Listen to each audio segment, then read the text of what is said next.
want to use the podium mic, Oh, just use this you can use this one, yeah. Oh, if I don't want to? If you don't want Okay, I didn't catch the if part.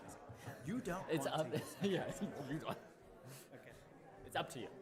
It's off, but all you have to do is turn it on. I think I'll try this. Yeah.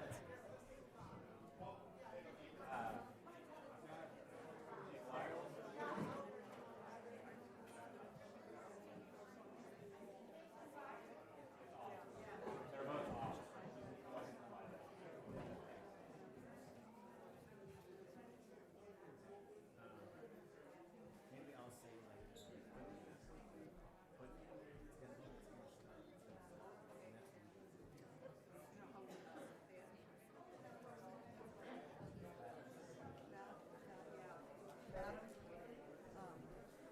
H.L. or Bardell.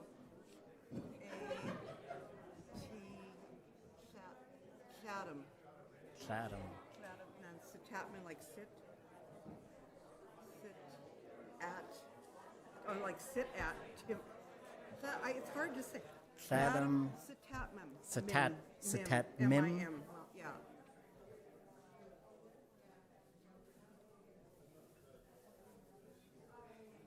Take a picture of everybody.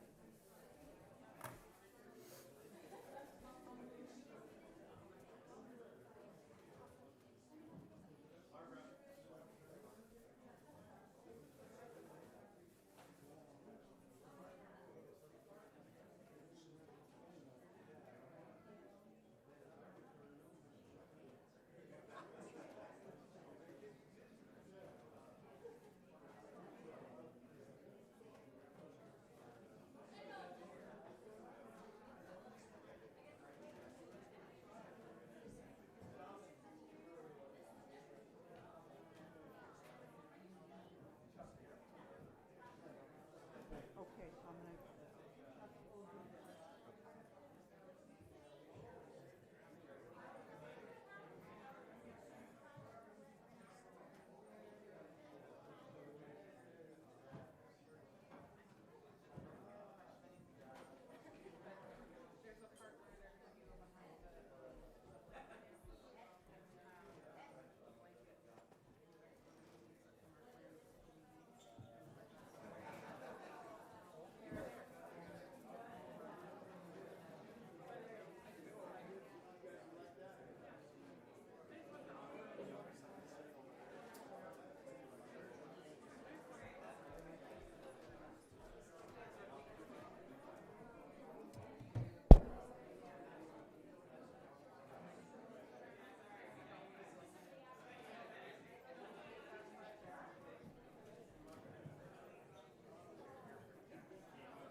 Qanaya Quihich, Johan.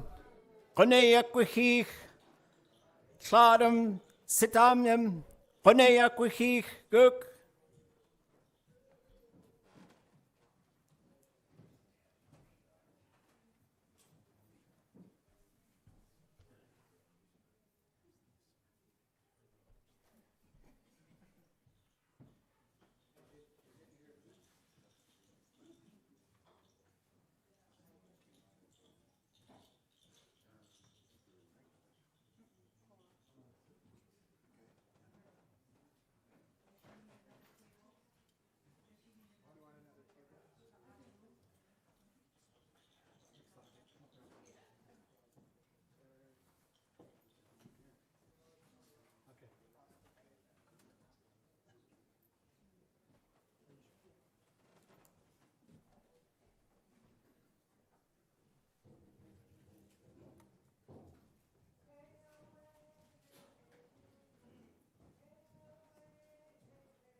Atendis, Yahweh in Haida, Yahweh in Haida, Sukteeneidí.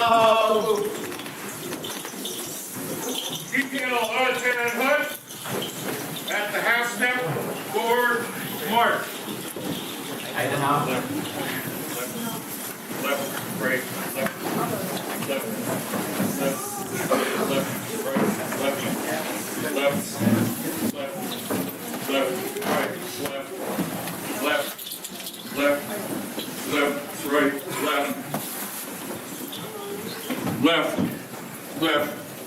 Left, right, left, right, right, left, gook. Left, right, left,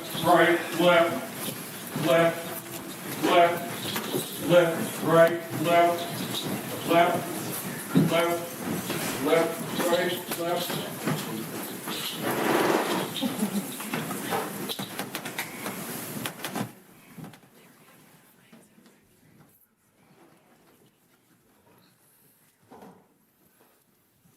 Present honors.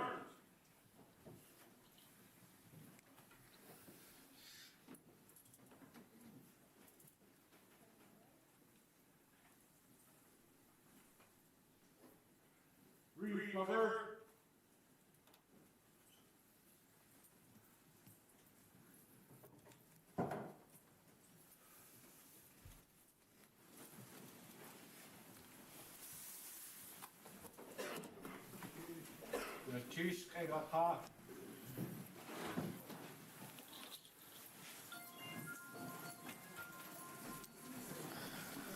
Thanks to our vets. Thank you to our vets who serve in the military at a higher rate than any other ethnic group in the country.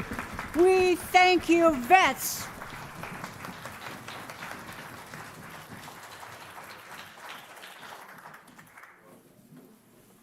I know I should have built a bigger clan house.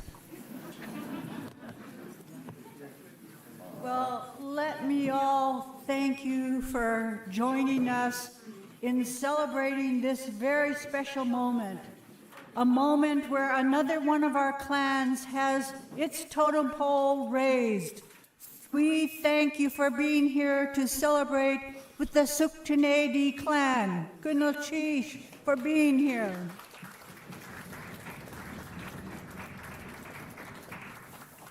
We also thank you for coming to celebrate the opening of our Indigenous Science Building. I want people to know that word. So will you say it with me? Indigenous science. Indigenous science. Indigenous science. Our people have accumulated knowledge for the thousands and thousands and thousands of years that we have lived on this land. And it is only now that the federal government has realized that we bring a wealth of knowledge to our current world and that we can help with the issues that are facing us. Our culture is strong. It had to be strong considering all the things that we faced. Environmental changes, the rise and the falling of the seas, the advances and the retreats of the glaciers. We had to be strong to survive that. We had to be strong to survive the suppression of our culture by various outside forces. And here we are today, with that rich culture behind us and with us, celebrating another memorious time in our culture. And here you are all celebrating it with us. And I know that we have people out there in Cyberland watching and celebrating with us. I remember when I first saw a cell phone and I told Judson Brown, I said, Judson, Uncle, did you see this? We have these telephones that we could talk to people far away.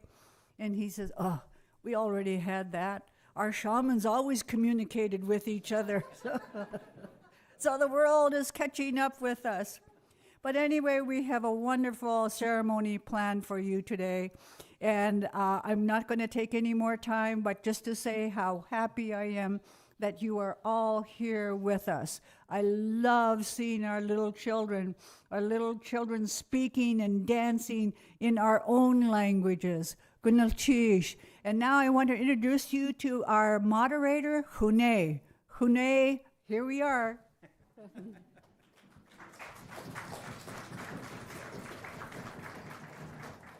Atling gonna chishu it just to cut you han.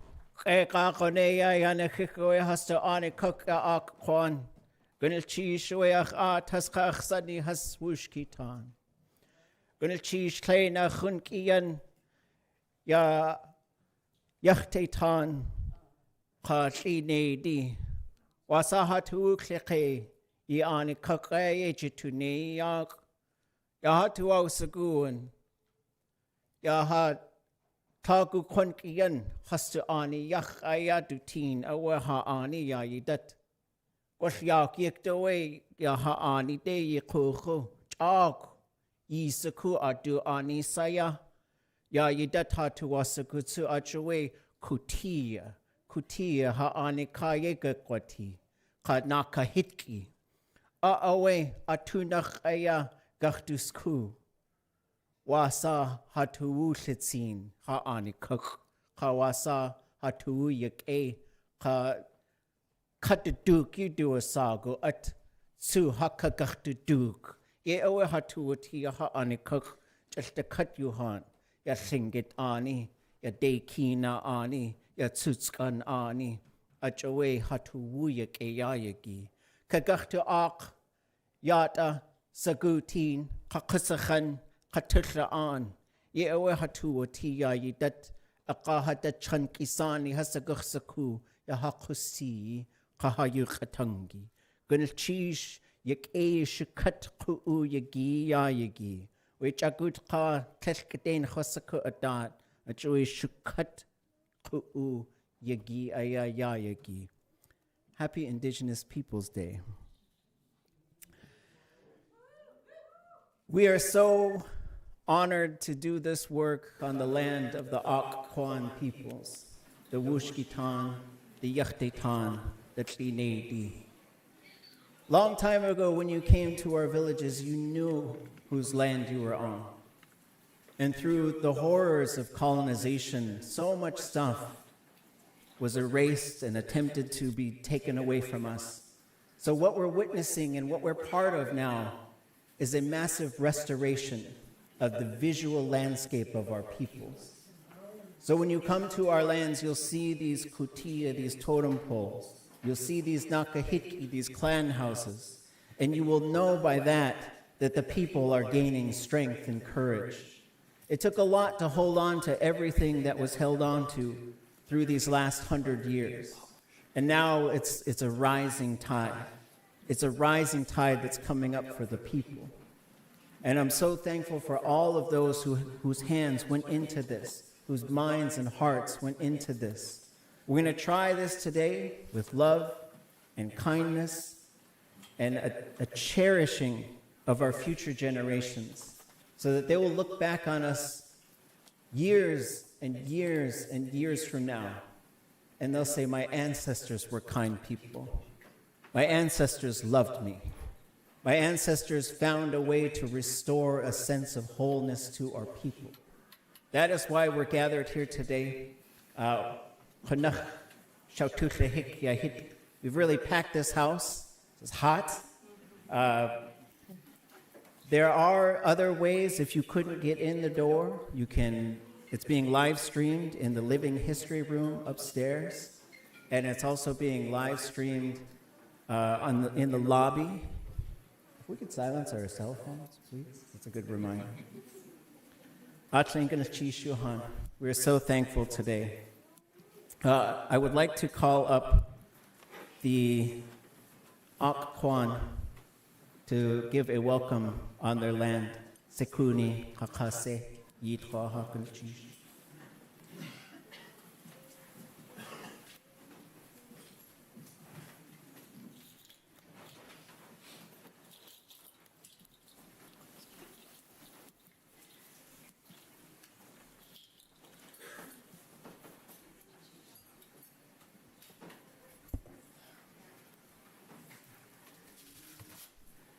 Sheesh. It is an honor to be here, a great pleasure to be here on this special day. In many ways, I'm glad that it's not outside and we're a little bit warmer. And at the beginning, we were able to dance in, so now I'm nice and toasty warm. My Tlingit name is Sealaska, born and raised here in Juneau. Sukteeneidí. Sukteeneidí. I'm the child of Sukteeneidí. And I am so happy that I'm able to make it here and to be with all of you. And what I've seen over the years, very, very happy with what's going on. All of us are happy what's going on. We're all coming together. We're all working together.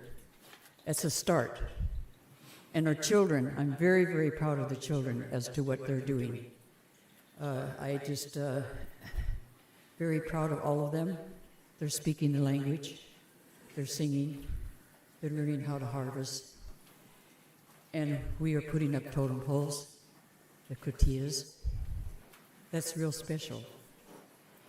And I just wanted to share, it's good to see each and every one of you. And I'm all happy to see all your lovely faces. So we have a long agenda going here, so I'll keep my comments shorter. So Gunapchish for allowing me to speak, and welcome to Akwaan territory. Gunapchish. Gunapchish. First, I would like to just mention that my clan brother, James Jack, wishes that he could be here today, and he sends his love, and he is with us in spirit.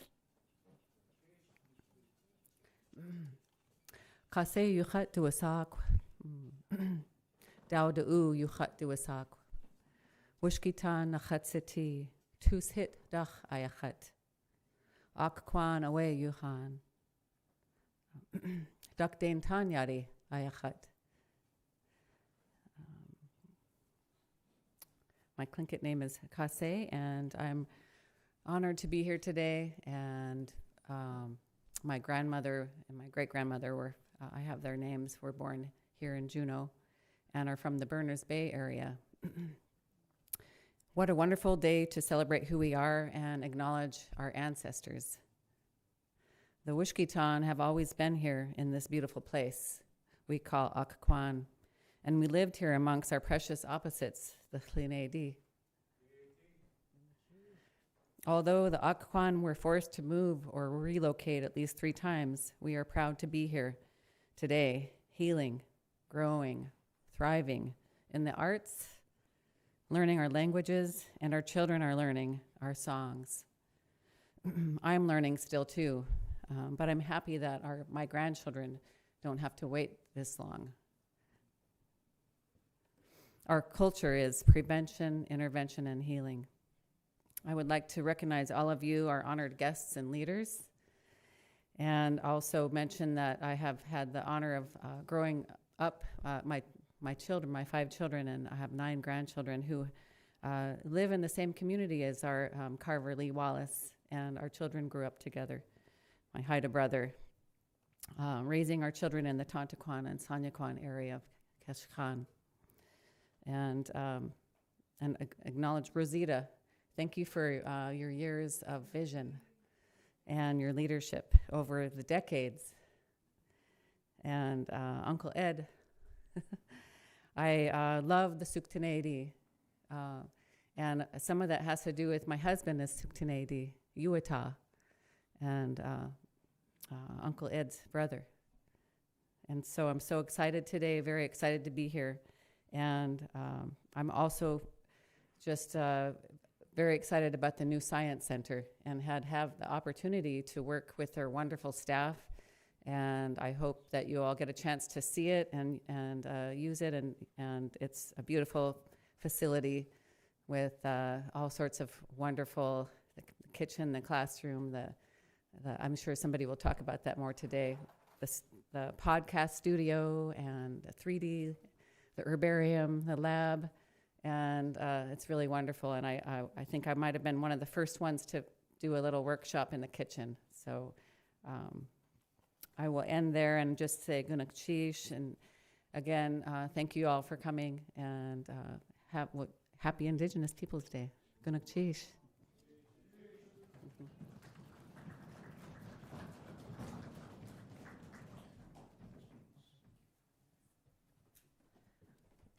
Atlanganashish. We have Khashan Waqtani Itinakhatiti. I need old guy glasses.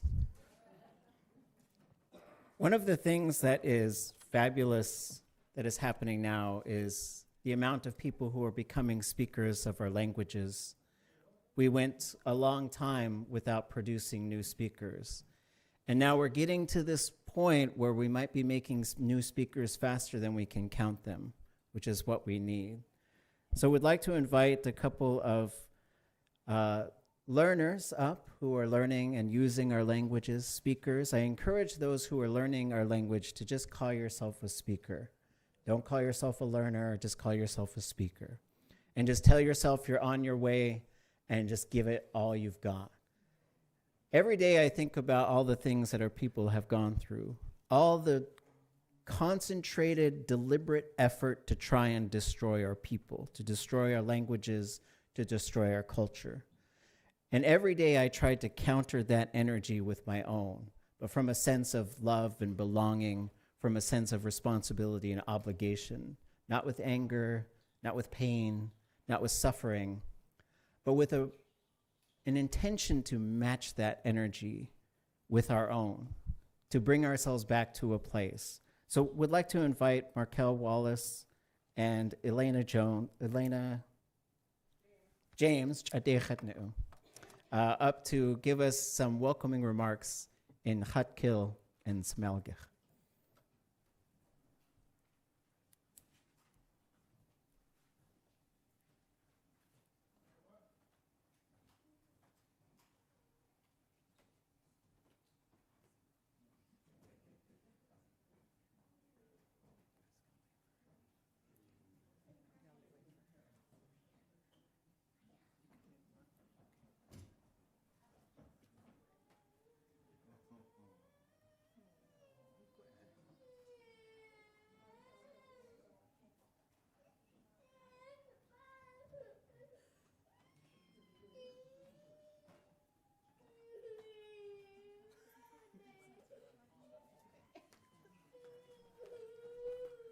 Oh, poor baby. Gweh.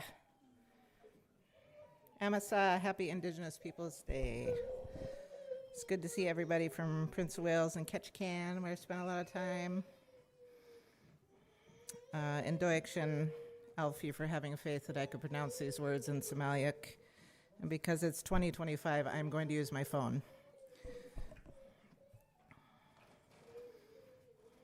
Sigadim hana'ach.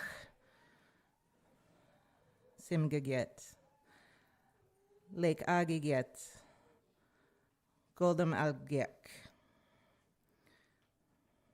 Kaba Walsik, Haninageta Galt Abagwa, Kaam Gum Galgo Schwalsham Get Auk, Aukwan, Elena Dewayu, Geswudwada Patagan, Laxula, Dewawatku, Juno Titogu. Tsimshiano out of Squaxin Island tribe.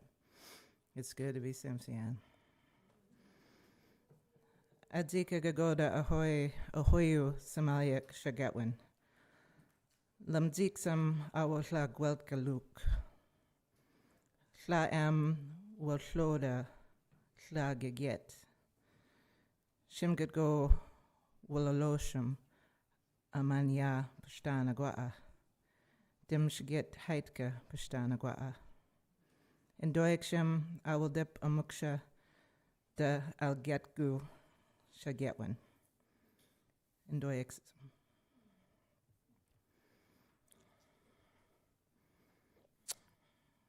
And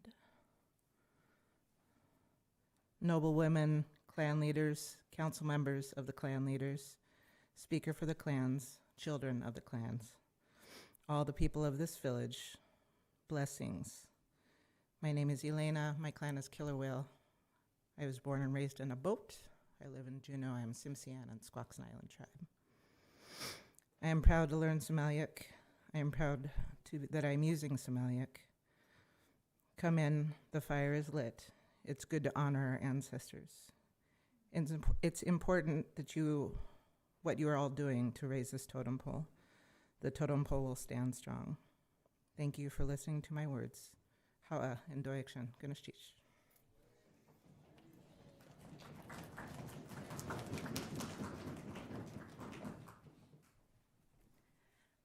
Sangai la u hada koya is this. The lung cakes a the goodangai lagang. The lung cakes a the hangolgang. The goodangai in la auyagang. Hat guy aji tzig tlagai la a. Dalang wadaluan handi yakdangang. Saulas heda alji haganan u it hadas slungus iskian kill hat ait along sangada. Ayat it skulang. Ayat Sukteeneidí guaik u hunt lang yakdangang.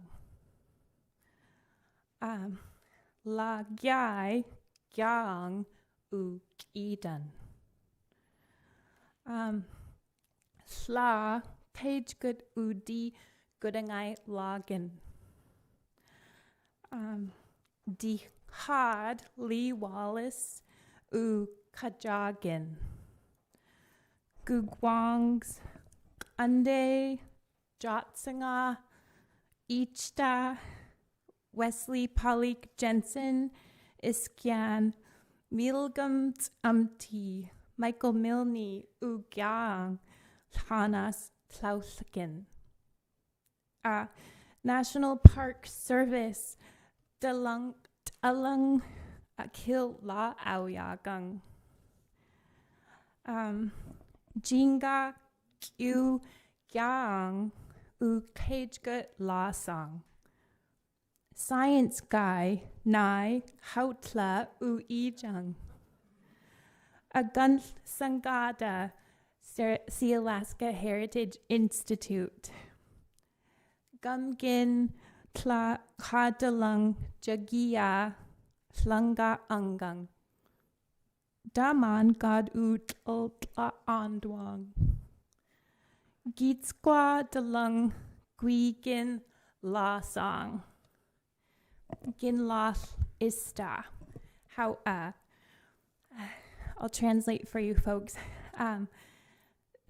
Good day all. Precious people, I address to you because that's who you are. Sorry. I am happy to see you folks. I'm also very honored to see you all. Good people of this rainy land, I pay my respects to you all. How great it is to celebrate that which makes us Haida, Tlingit, and Tsimshian people.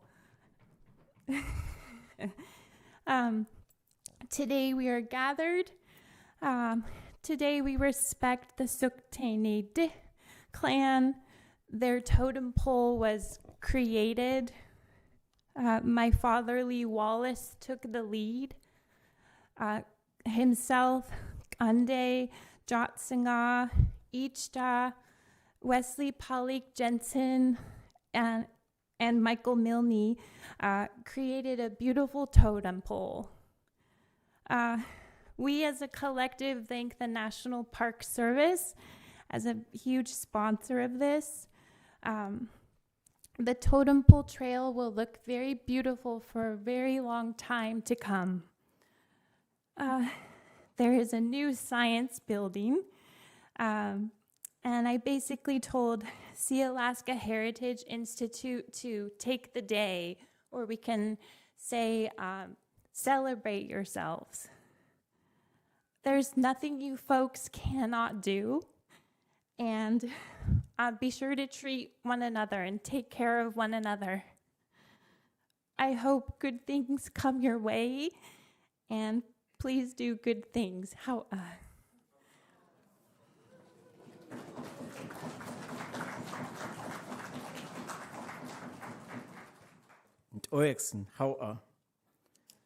We'd now like to call Maria Yucatil for a welcome on behalf of the office of Senator Sullivan.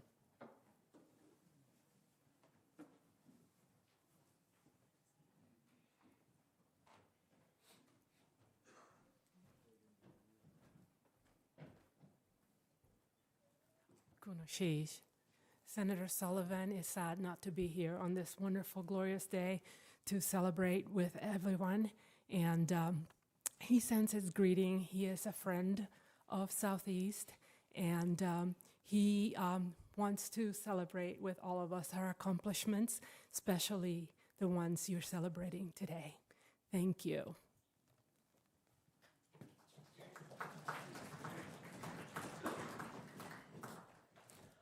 Atlen gonna cheesh. Ya hastu chinach aya atlen atwutle cheesh. Ya hait would she ye awe hakach aya ye haschi would ne. A joy hastu asagu haswututle sai aya. There's a lot of folks who help make all of these things possible. It's so wonderful to watch this transformation of downtown Juneau. I think this was a subway at one point or something. And just to see how, nothing against Subway, they're just fine. But just to see how wonderful things can become when there's land back initiatives at a level that are real. And it's nice that we are able to purchase things and we're able to find donations. I honestly think all the land should really just come back, but we'll work on that. But we want to recognize the folks whose hands are holding ours to help these initiatives go forward, to reclaim space, to reclaim time with our languages and with our incredible arts and our indigenous sciences. I love that term is there as well. I just want to sunset traditional ecological knowledge. I want to thank that term for all the work it's done.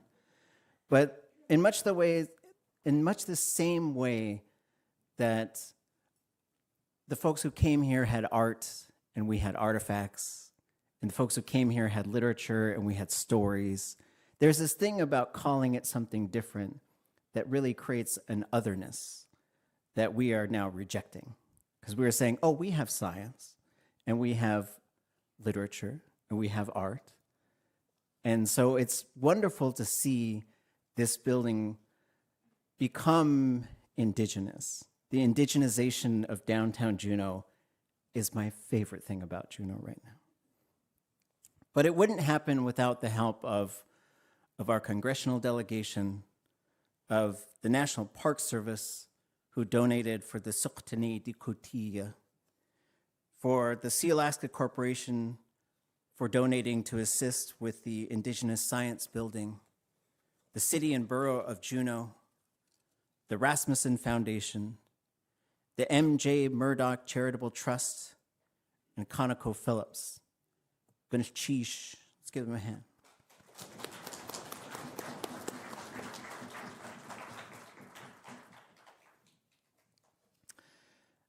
And we want to allow time for introductions from our partner organizations as well.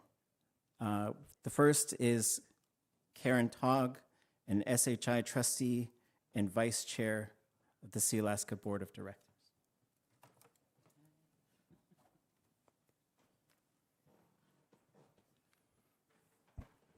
I have to bring the mic down. I'm a little shorter than everybody who spoke.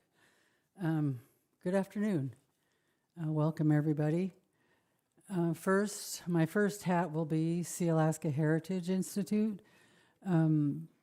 Our chair, Vicki Sobolov, was unable to make the journey from Birch Bay, Washington, to Juneau today to be here with you all. But she had some words she'd like me to share with you, and so I will read hers first, and then I'll do mine as Sealaska.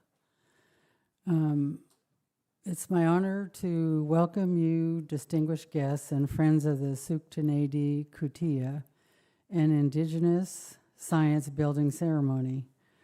She wanted to acknowledge and welcome Ed Thomas, spokesman for the Sukteeneidí clan, and the Sukteeneidí elders and clan members who were able to make the journey here today from, I believe, Ketchikan and Klawock.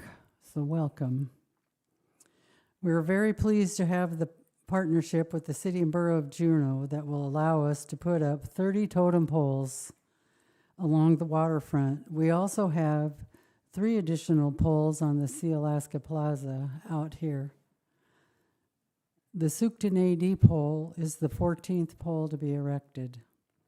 These Tlingit, Haida and Tsimshian poles commemorate our clan histories and recording our occupancy and ownership of our homelands since time immemorial. They also serve to welcome our visitors to Juneau who will have the opportunity to learn about our cultures. We are also very pleased to open the Indigenous Science Building. This space is where our Indigenous knowledge that has been accumulated through our thousands of years of living in our homeland will be transferred to our younger generations, along with Western science. It is our goal to support our students going into the many fields of science. Thank you so much for joining us today to celebrate another milestone in our culture. That was Vicky. Then mine. Gunasha Duwasak, Sukteeneidí Ayahat, Boston and Penobscot Yadi. Good afternoon. My English name is Karen Togg. I'm currently the Vice Chair for Sealaska Corporation. And today I'm honored to be here and honestly happy that we're here in this room instead of out there in the wind in our, southeast fall with the rain and the wind. Gunashjish to the Akwan and the Taku Kwan for hosting us today on your lands. We're here for the science building opening and for the celebration of the completion of the Sukteeneidí clan totem pole. Gunashjish, Mr. Wallace, for your leadership in accomplishing that for us.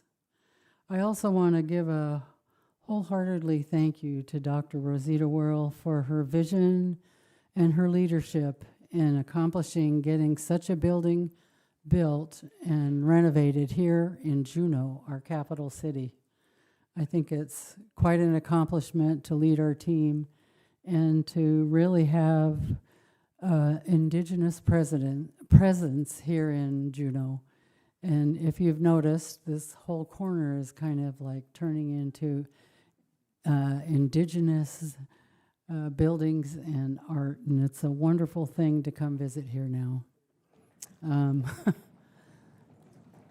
I don't live here anymore. I live up in Haines, so it's really fun to come back and see all the changes.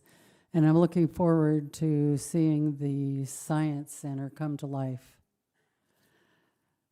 So the next thing, part of being Vice Chair of Sealaska, this last year we have been on a journey to select a new president for Sealaska Corporation. And we have met so many wonderful people, so many applicants. And as a board, the last one floated to the top. And we want everyone to know that it was unanimous on our selection. And we're very happy to bring Sarah Dibdahl as president of Sealaska Corporation. Sarah brings the roots she has established with our Southeast tribes and community partners. She will lead Sealaska as we continue to develop more opportunities in our region, keeping in mind Sealaska's mission and values. Sarah Anshawatki of the Sukteeneidí clan from Klawock. Please give a wholehearted welcome for Sarah Dibdell, our new Sealaska president.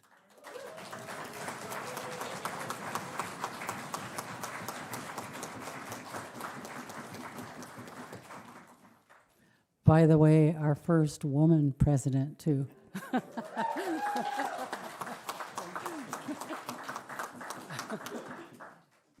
Kootéeyaa. It almost feels like a coming home, actually, and I'll get into that in a little bit. Anshawatki aya achsai lekak henach ser dibdal yuchat duasak. Tokteeneidí ka nimipu chatsati. Kakusia tanyadi ayachat. Hinya kwan dach ayachat. Good afternoon, everybody. My Tlingit name is Anshawatki. My English name is Sarah Dibdal. I am Tokteeneidí and Nez Perce Raven from Hinya-Kwan. And I just want to acknowledge the relatives, the many relatives that I am fortunate to see here from Hinya-Kwan in the room today. It just feels really wonderful to see you all and see your faces. And it's honor to stand here today as the Sealaska president on behalf of Sealaska. And I was thinking about what I was going to say and share with all of the phenomenal speakers ahead of me, that saying you don't want to go after. I'm like, you have Khune, you have Dr. Worl, what am I going to say? And when I say it's a coming home, when we talk about our youth and our training grounds, I started my career with Sealaska Heritage Institute, and I learned a lesson really quick by Dr. Worl. She was presenting to the Sealaska Corporation Board, and they would give their quarterly updates. And she said, I want you to come and I want you to watch and I want you to listen. So I did that. I thought I was just sitting in the room. I was just listening. And when it came time for SHI to present, Dr. Worl said, Sarah, you're going to give our presentation. And I was caught cold-footed. I was not ready. And so I had to get up there and present her presentation, and stumbled through it, gave my presentation. And then she said, don't ever come into a room without ready to say something. If you're here on behalf of SHI, you need to know our programs inside and out. And that's a lesson that has always stuck with me in my career, and as I've now come to the place that I'm at. And I think about this space, and I think about the Indigenous Science Building that we're creating for our youth, and the mentorship that we've always had. And I think of our dear beloved King Gasti, who would always, tell us how precious we were. And he'd also always tell us that we were the first scientists, that we were mathematicians. And I just really appreciate what Khune shared about saying what it is, Indigenous scientists and mathematicians, because otherwise we are creating the other, and there's nothing other about us. So I just want to acknowledge the work of Sealaska Heritage Institute in creating these spaces grounded in our values, and creating spaces for our youth to lean in to be the brilliant individuals that they are. And just want to say Tlingit on behalf of Sealaska. Thank you.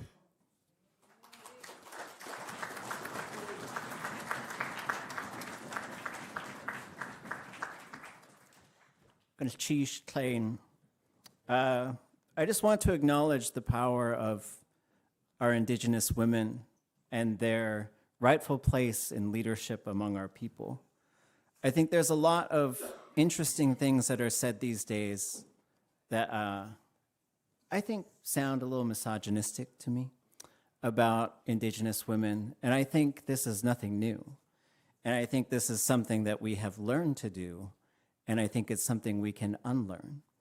I think another thing that we can unlearn, and that we can make sure we're doing a better job of as Indigenous men, is making sure that Indigenous women always feel safe and protected around us. And when I was first getting involved in tribal politics. I was elected to the search board of directors in maybe the year 2000. And as a young man, I met the wonderful Ethel Lund, and I said, I wanted to come meet you because I've just been elected to the search board of directors. And she said, don't let it get to your head. I want to thank her for that piece of wisdom. I hold on to it. I do try to hold on to it. And we have another powerful leader who's with us, representing Tlingit and Haida, Sukteeneidí Jackie Peda.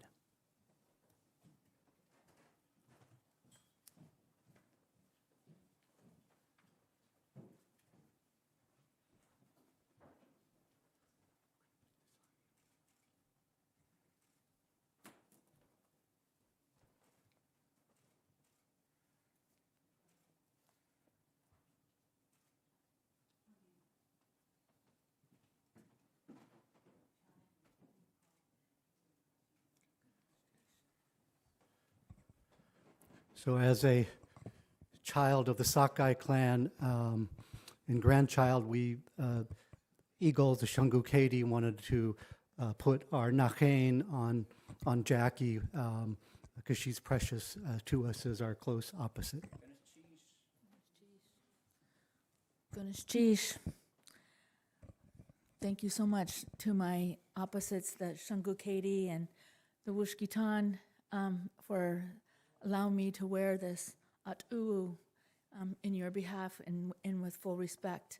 My husband is from the Sukteeneidí clan, and my grandfather was from the Wushkitan, so I wear that in with holding them in our heart too. Ak ishas at atas akanian. I'm so grateful to be here today. And to be able to represent President Peterson, who is unable to be here. Sometimes I secretly just wish for him not to be able to come to special events so I can be in his be there in his place. And today is one of those special days. I'm proud to be here because I see what the kootéeyaas have done to our community. And each one that comes and gets raised up, it just allows us to be represented even greater. And it allows our stories to continue to be told and our presence to take a place. I remember well the day that we were working on a dedication, and Dr. Worl said, this will now be Heritage Way. And it is now so. And it is as she proclaims these various things that she's been able to make them happen and make them be in place. And I recognize that although we revere Rosita and hold her up very high, that we also know that it takes partnerships to make it work and to make it happen. And each one of you today here represents those partnerships. Whether you're representing an organization, tribal governments, or just your communities or individuals yourself, we all carry the message, and we're the ones that make the differences by being here and being present, being witnesses, and carrying out the work ourselves.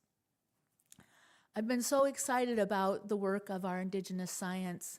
I remember well when Latsine first started, and we started with simple things like math in the basket, and it was so exciting to share that knowledge with teachers and to be able to tell the kids, this is how our Indigenous mathematics began and works.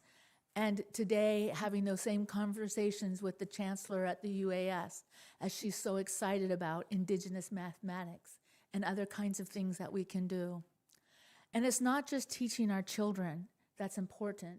It's not just saying that we're doing these works and opening these grand centers that we are, but it's opening our minds of the potential of what we can be and what we can do. I remember well being invited by President Barack Obama to the Glacier Summit, and I was amazed as we were preparing for that summit that we were able to have in this this summit of Indigenous representatives, Indigenous scientists, standing, pairing with each one of the presenters as they spoke from the podium about our Indigenous knowledge compared to other people's scientific knowledge. It was the first time that I have ever witnessed that there was actual parity. There was that level of respect for our scientific knowledge as the same as anybody else's knowledge from the scientific world. We cannot not let that continue to prevail. And we have to know that we have a righteous place, standing aside, being there with the peers that speak and talk about the same things that we have Indigenous knowledge for. So I'm grateful to represent Tlingit and Haida as a partner of all of our communities, but of the community here today, as we witness this kootéeyaa being raised and symbolically being raised and being presented to us. I want to thank Lee Wallace and the carvers for the work that they have done, and that their fingerprints, their signatures in each piece of wood they carved will be there as a standing witness to us as people. For that, I'm grateful. Gunesh Chish Hawa. Thank you so much for being able to be here today. Gunesh Chish.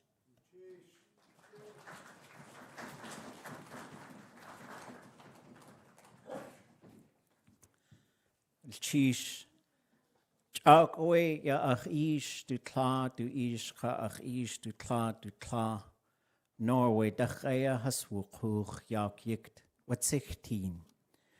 Ye awe ach e haswutien ka has to seek ya ach klil ka ish du ish oe haswush wut de shai. Ajoy ach hu yek e nuch Sukteeneidí ya kare groven. Hutsa Norway dachaya kayak e awe ha inye jiwunian. So a long time ago, my father's mother's father and my father's mother's mother came on a boat with a bunch of reindeer from Norway. And Kari Groven is also from Norway. So I'm always happy to see her because I think of my father's people. My family and I were blessed to go over to Norway and to talk to them about reindeer herding and being Sami people. There's a documentary, it's out in Sweden if you want to watch it. I don't know, it's in Swedish, but it's very fun. They came here and they filmed it. I would like to introduce Kari, who's doing wonderful work as the director of the art department of Sealaska Heritage Institute. I would like to invite her up here to acknowledge special guests. Chish, talk.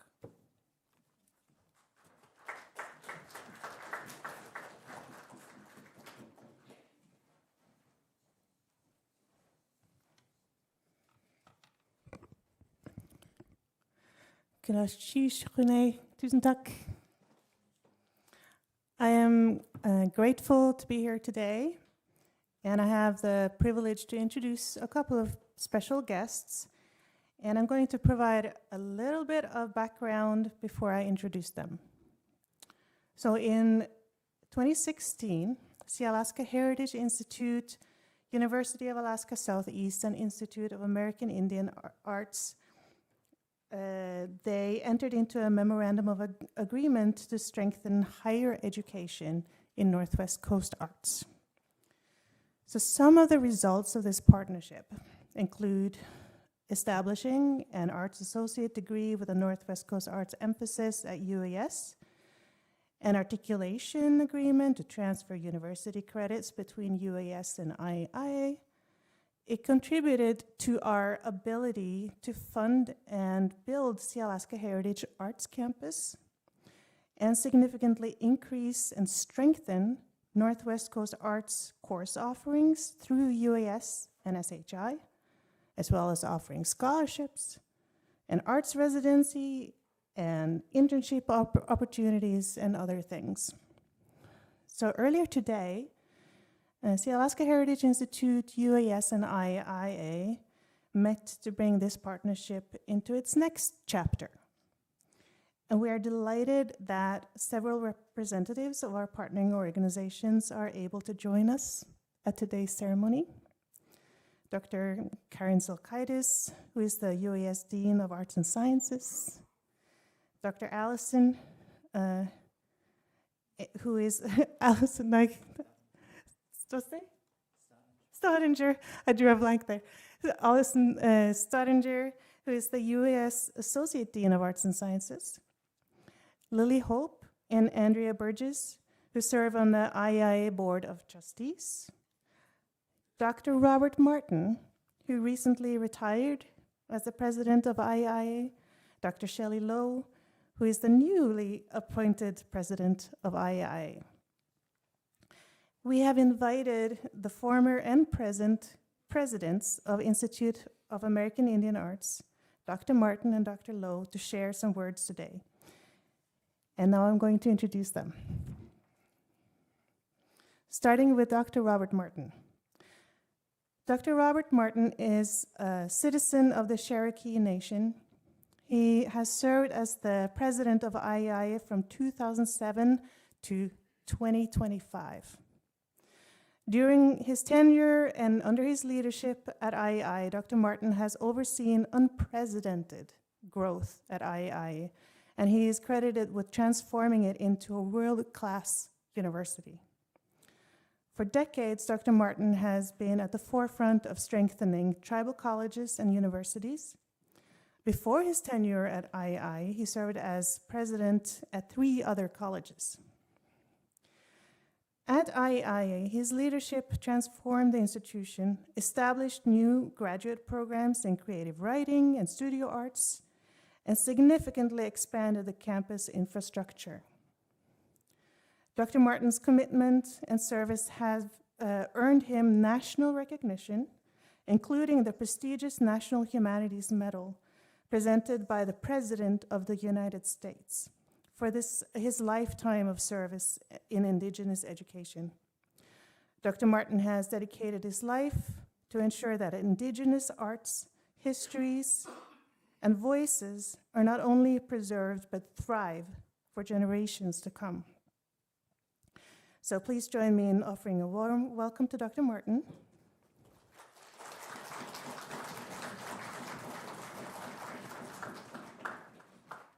Should I introduce Shelley right away? Yeah, I'll introduce Shelley as well.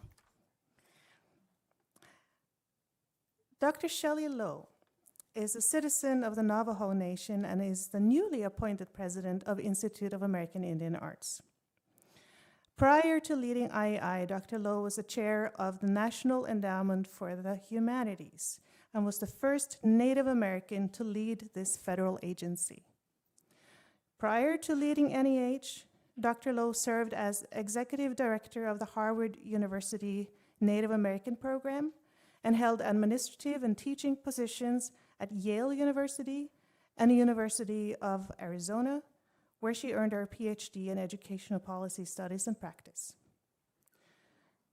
Per the Institute of American Indian Arts, Dr. Lowe has distinguished history of enhancing Native and Indigenous student development, curriculum innovation, faculty and staff advancement, and building robust coalitions among educational institutions, Indigenous communities, and national organizations. Please join me in giving a warm welcome to Dr. Shelley Lowe.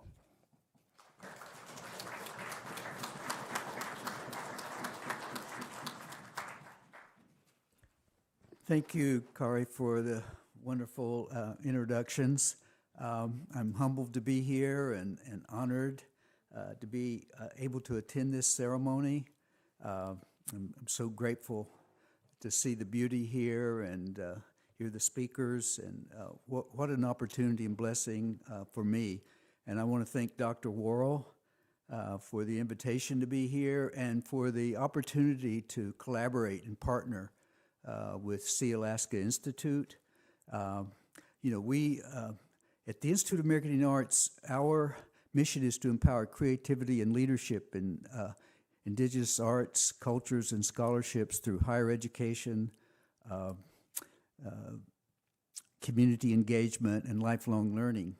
And as an intertribal college and university, it's challenging to be able to serve all of our students unless we have partnerships And the partnership that we've had with Sealaska Institute has made a big difference for us, and we need to replicate that with other tribal organizations. But it was due to her vision and reaching out to us, and she's been in Santa Fe with her staff a number of times, and we've had meetings, and we're working forward with that partnership, and with Dr. Lowe's leadership now, I know that we will continue to do that.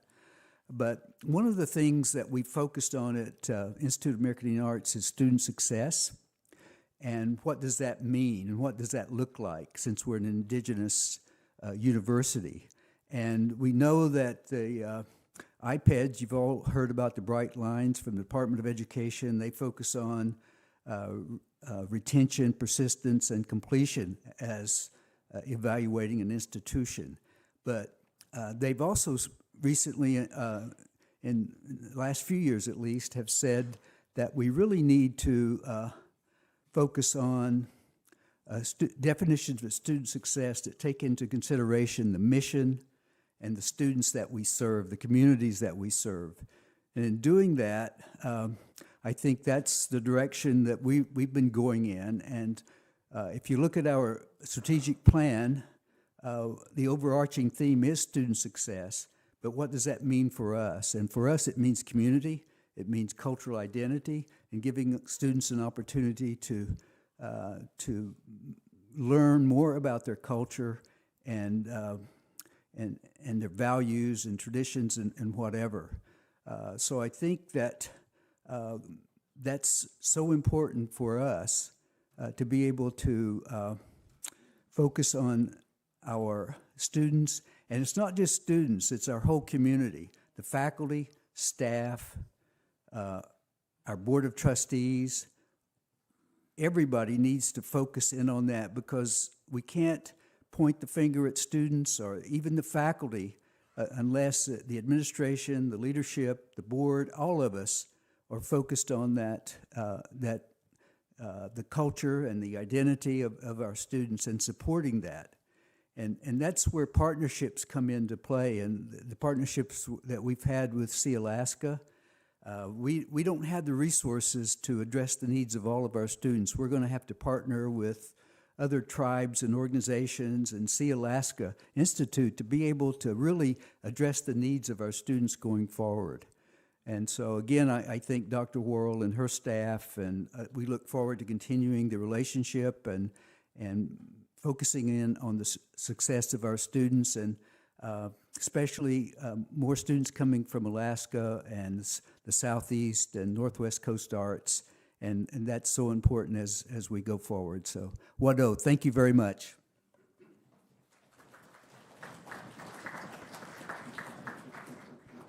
Thank you, Dr. Martin. Good afternoon. Yat she shalilo yanashia bilagana nashlin anastasia touching bashachi bilagana dashache do trama dashanala lo kantiel de nasha do Santa Fe de Shigan. My name is Shelley Lowe. I'm Navajo. I'm originally from Ganado, Arizona, and I currently live in Santa Fe, New Mexico. I was not supposed to speak today. Dr. Martin was supposed to speak. But last year, I stood outside the Oval Office in the White House in Washington, D.C., and I watched as President Biden placed the National Humanities Medal over Rosita Worl's head and hung it on her. And she was in all of her splendor and glory, and I just cried and I cried. I didn't get to see Dr. Martin get his medal because Rosita was last, and the board and the council and I were waiting for everybody to be done. So we got to see her get her medal. So when Kari said, Rosita wants you to speak, I thought, oh, I have to speak now, right? I have to be prepared. She has a national medal. She's going to tell me what to do. So congratulations, Rosita.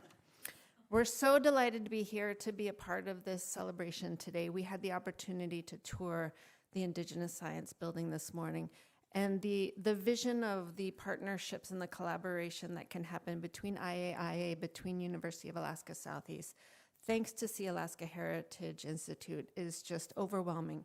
It is so wonderful to see the beauty in the building, but the beauty in the culture and the beauty in the partnerships that we can provide. I just want to give a very brief overview of the Institute of American Indian Arts. For those of you who might not be familiar with the institution, I also want to encourage every single one of you to come down to visit us in Santa Fe, New Mexico, and to come see our beautiful campus, and to please, please, please send us your students, your community members. We would love to have them join us. IAIA was created in 1972, or established within the Santa Fe Indian School. It was founded originally as a high school and is dedicated, and is the only institution who is dedicated to looking at fine arts in terms of Native American Indian, Alaska Native fine arts, the only institution in the world.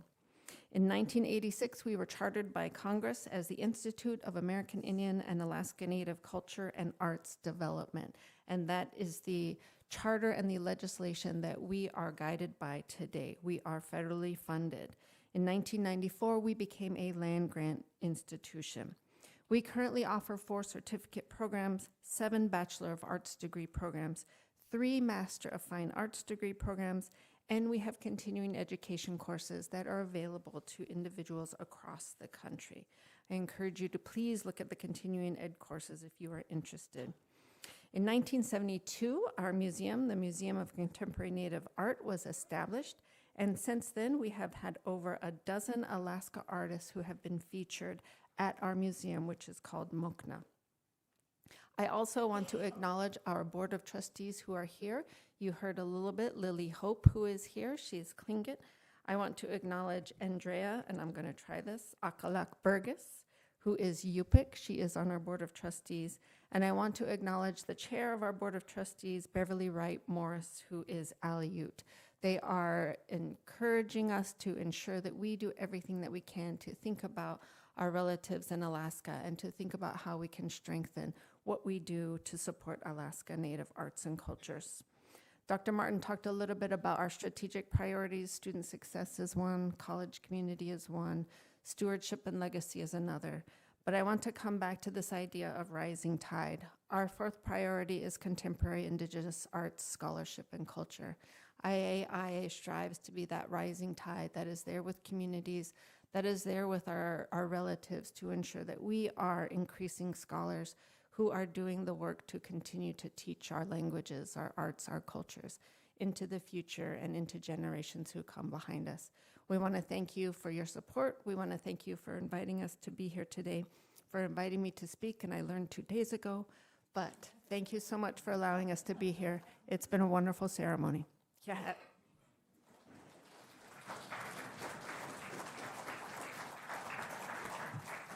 Benachish, I Yakehawe, we Naskauka Ashu, Guashituasagu, we Yis Indigenous Science Building, a Yidea Yagahi Diha in Yudu Ik Yak, Yutu Ik Yak. At 3:30, if you folks would like to join us, or if anyone from the public would like to join us, we are going to tour the Indigenous Science Building from 3:30 to 4:30, which means we have 90 minutes to finish our business here. So blessed are the brief. Yewe ha'iu dutli tu. Chastakata te yakwaheo kutzati. Chastakata ta'ani kukoe Tlingit yukatangi. Kahayu katangi kayach. Yewe ha'iu dutli tu. Na koi you do a sago at dasa yisatin. Ha'at u kuk on kanin scooch. Keet, hate, gat, yeesh, chak. Yewe wutu a hain. Skasnik to nach.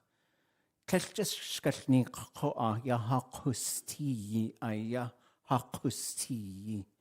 Achwe yek uti konea kuhiya that is now ye away ye dekakwaha gunchish plain. It's a sacred thing for our people. The ways that we claim things that become what we call at'u. What Cyril George told us was called na kwei, the marker of the clan. Maybe it's a wolf, maybe it's a killer whale, a thunderbird, a raven, a sockeye. So many different things.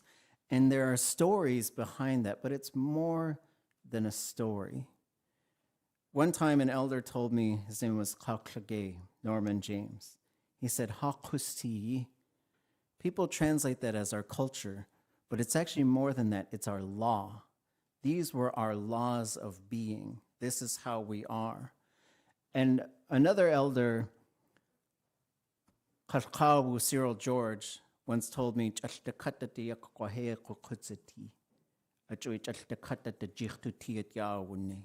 there's a spirit in everything, which is why we give respect to all things.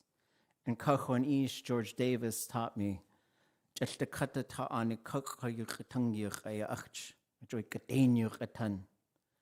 everything on the land can understand our language, which is why you're careful how you speak. You're going to say something, and that kuakan, that deer across the lake, is going to hear you. So because of that, we wanted to bring out a yek uti, a spirit imitation dance. Yekna Wucho Zuboff is going to help us with this portion. Galchish Shigoya Juan, Yithoha.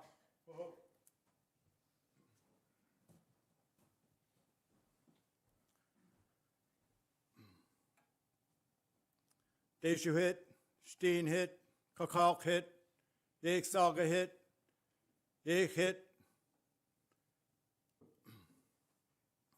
Kakwish, Agu.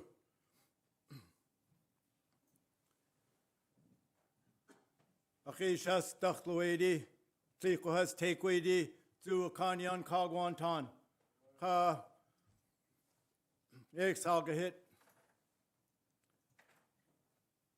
My grandfather's a bear.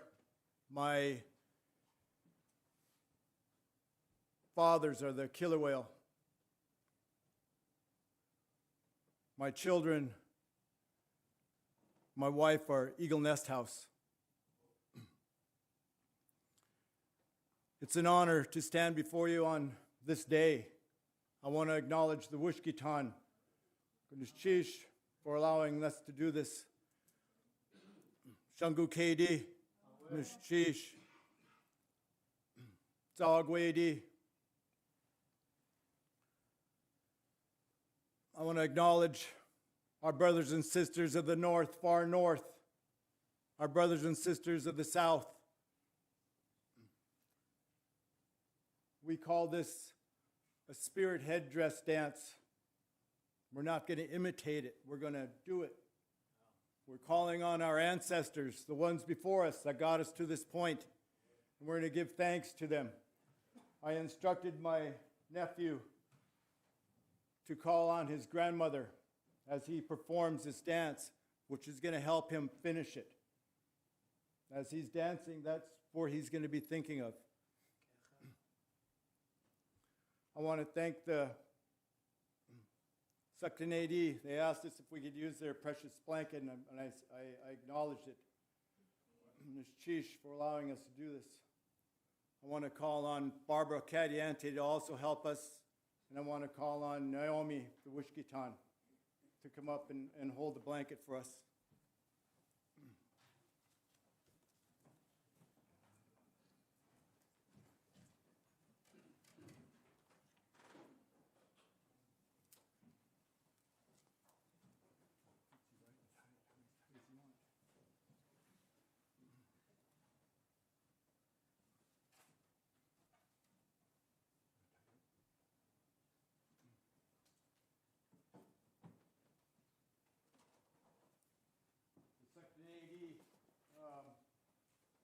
Have Sealaska Heritage hold on to this beautiful robe. It's old. They would like us to use this. So hang on to this. Keep it up. He's going to try to knock it out of you guys' hands.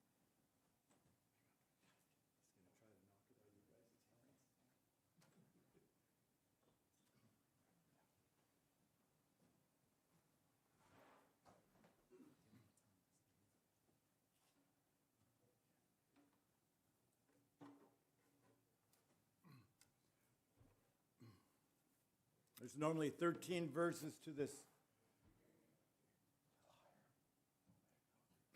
We're only going to do 3. I want him to dance again later on. It imitates the halibut. When we make a set to catch halibut, we have a buoy and that buoy just goes along with the flow of the water. And then when the halibut bites, it starts to move around. As the halibut comes up to the surface, we always used to watch.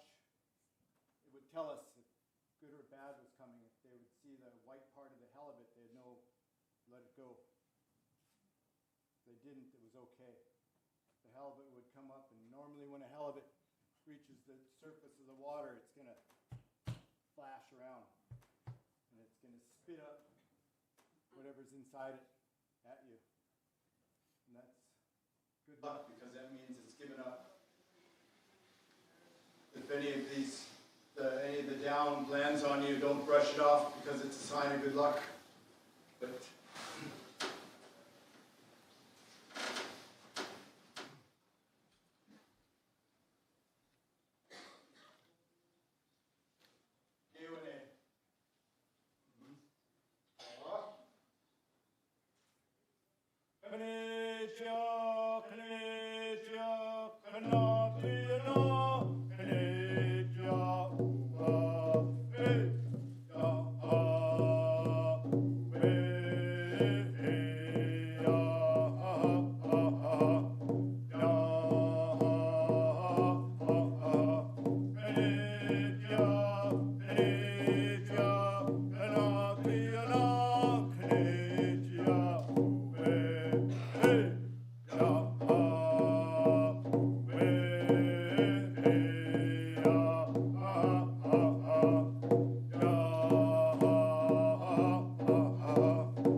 thank my grandfather's people in the Wushkitan for helping us.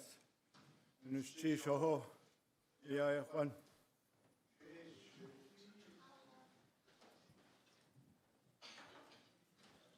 Quataya hakuyeti. Kaudua yaya haka. Aujat akwaya yuduasago at gochizitin dusha. Keet tsu hastu kuwu. Hin hukach aya has aujat ak. Has ashtak. Kachat katsigedi. Ye owa adat yutachutankya yidat kach to asagu to saku. Gunchish. This is a symbol of peace, these down feathers that are among us now. A peace has come over us, like the water that settles. There's a verb, aujatak. I don't have favorites, but if I did, that might be one. It means for a halibut to slap its tail on the water, or a beaver, or a killer whale. The way they slap the water like that. And it's the exact same verb for when you're throwing your head, like this wonderful dancer did, to really get these feathers to fly. And it's also the same as if you just really hit someone so hard that they fell right down. But it's a peaceful time. It's a peaceful time. But sometimes you need verbs for those things as well. Yewe yayidat hasudat yutachwatank. Yachadu sa awe hashukachaswaati. Hanakwaguti one kanins. Gatik chaya yakusi. Yahaku atlatuku. Harirkohas. Hanakaswaat. Yachadu sa. Ya hait with the she hayajneet ate. Haat yakunaguti. Ojoe has to dat you took with tankya that ye were hakusti has to kheikh ayak to tea. Ka one kanins tish ka tunikutin a dayejit tune. Ya just chayegukinkia has to sanko ko awe gun kasikitin. Chade ha nau. Gwashko Jadu say to us to go adat you to the tani ya yidat Gadain adat has tundetan. Aka awe has to redegach to tea. Hakusachani. Yaka we atcha. Ye awe gunchish klein. Ka we ask kwani tsu. Ya hasujit ya atlein atwut lechish ya ha hitki ha kutia ha yagu klakt shit deheni nach ya hasujit ya yau tu adlak achawe ye yau tu sakaya yidat atlein gun lechish ya askwani. Another thing that is a ceremonial rite for our people is to have a fire dish. And sometimes this is a difficult part of the ceremony. We're not afraid or embarrassed to talk about the sorrow we feel when we think about those who have walked on. Klaus Kla, she was a wonderful Tlingit speaker. Her name was Ida Kalmigan. She has passed away a couple weeks ago. And I think about her all the time and just how. But when I think about it, I think about the joy she brought to my life. I think about a Tlingit speaker who would hold my hand and say, "Tell me stories in Tlingit." And what an honor that was to hear her ask that from me. We think about the people who have been in our lives, who have taught us things. We think about our relatives who are now ancestors. And one of the things that we do is we offer food to them, to come and invite them to have a meal with us. And in this way, we hold on to our people.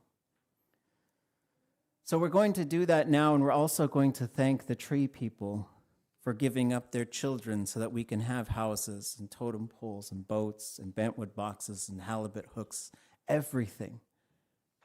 We live with the tree people, we live with the salmon people. So I'd like to introduce Rob Hoots Kingutla Edwardson, who's Haida and on the Sealaska Heritage Institute Council of Traditional Scholars, and Alfie Shakop Price, who's Tsimshian and also on the SHI Council of Traditional Scholars, to assist us with this portion. Gusu, do we have the plate?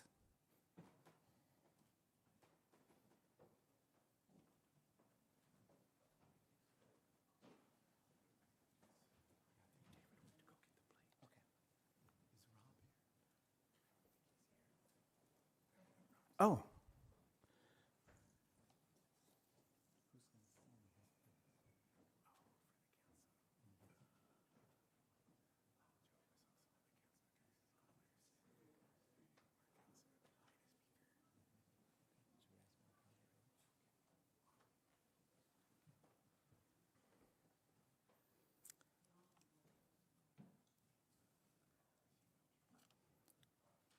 The plate is on its way.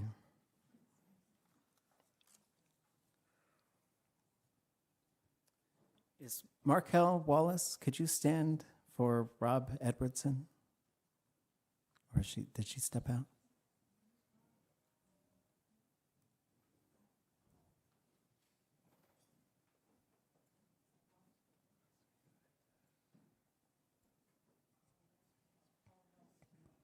Les? Haiti Dishi. Can you help us with this part?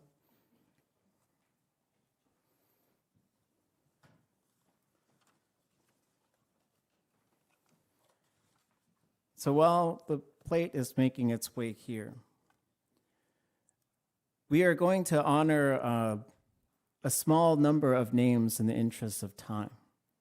And we want to apologize for not allowing time and space. Sometimes these things can go for a long time.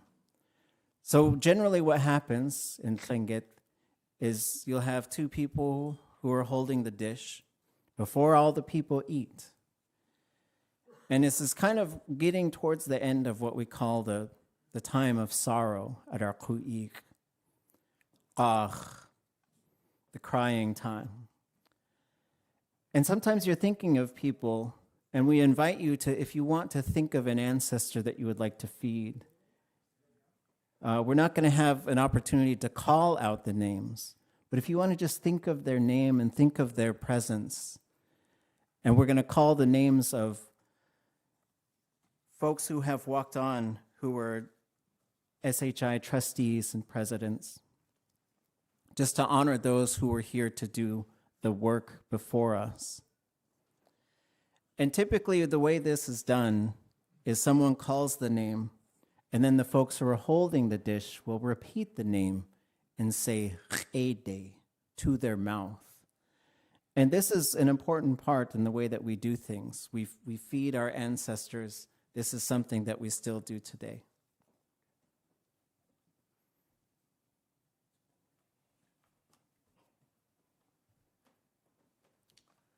So I'll say a name, and you gentlemen will repeat it and say "Ede." Shakuni Judson Brown. Kajakti Walter Sobolov. Gustin Clarence M. Jackson Sr.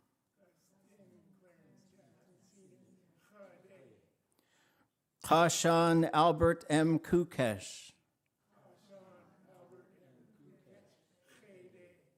Kosku Dr. Alfred E. Widmark Sr.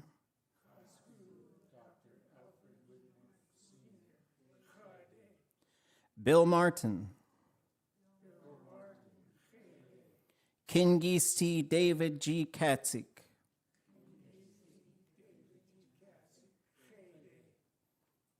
Ye'owa hastu chede akakwatiwe atcha kanachwe hastu kachwe yutututla atgyayidat yakasakhantin kasagu wasa hatuasagu, has hausatini ayayak, adeya ye has chiwuneya, ya hakach aya, atrishtika hatati tachunach gunchish.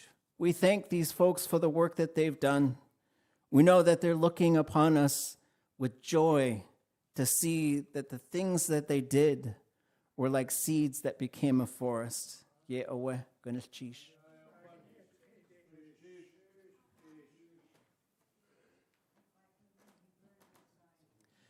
This dish will be burned outside. If this is a ceremony that our people have.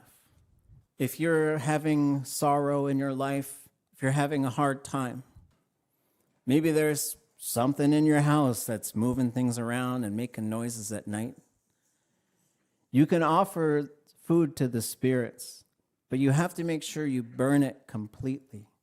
If you're at Ku'ik, you can bring this back if this is not happening in your community. Some people tried to tell us that this was something bad and we should stop doing it. They told us that about a lot of things. But this is a wonderful thing. It's a way to just share a meal with your loved ones, as you had done in other times in your life. The Sealaska Heritage Institute is pleased and honored to announce the opening of the Indigenous Science Building. It will offer learning experiences that showcase the traditional knowledge of the Tlingit, Haida, and Tsimshian peoples that have existed for thousands of years. By bringing indigenous knowledge that integrates Western science into the classroom, we will empower youth and community members with critical thinking skills that will strengthen regional economies and deepen our knowledge of the environment.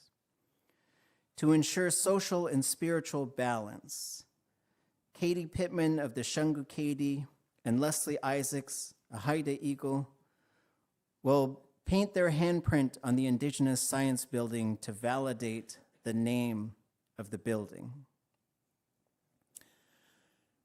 Ya yidatach tuasagu, ya achtachchan, choik yak, Ricardo Kachwena, we Shungookteeedii, which ak at SHI aya a cake washi, ya Sukteeneidí kootéeyaa hatuasagu, which yach could da shwe ada yegati chatlak a souk a da way you tuchwatunk, where at gatuch aya at chugudi, Canadayin chwasatin, the souk, Sukteeneidí gunchish. At this time, we'd like to invite Ricardo Worl to sing a Shungookteeedii song to bring balance for this Sukteeneidí kootéeyaa. I think about the souk. It's a few different things, I think, in Tlingit. It's the moss on the forest floor. We call that souk.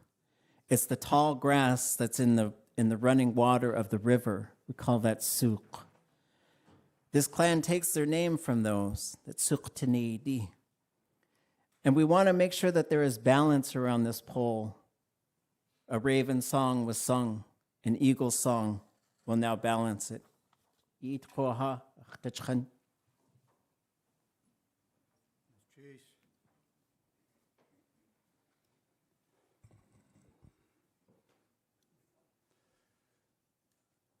Shungookteeedii nachatsati. Het hitach. Kaudli yayi het. Kashishki het.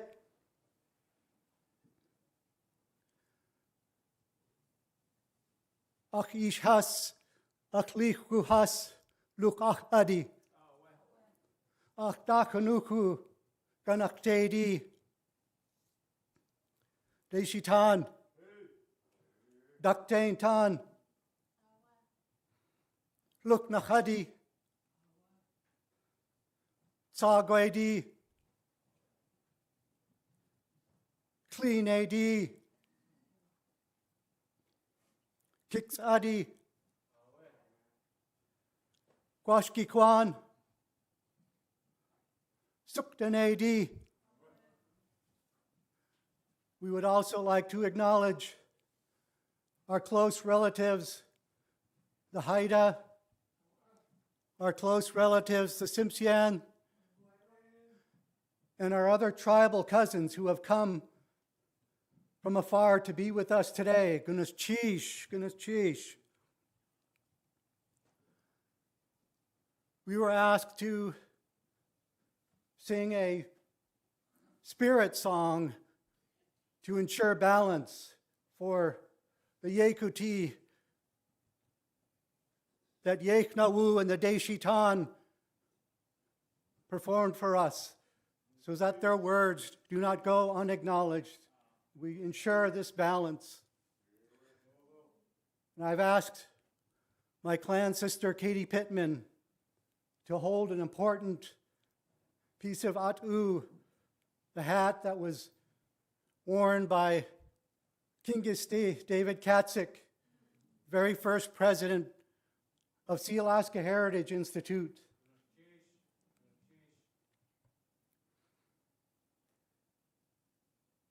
We heard the story about how 40 years ago, a group of elders approached Sealaska Corporation and told them that our hands are growing weary from holding this blanket of knowledge.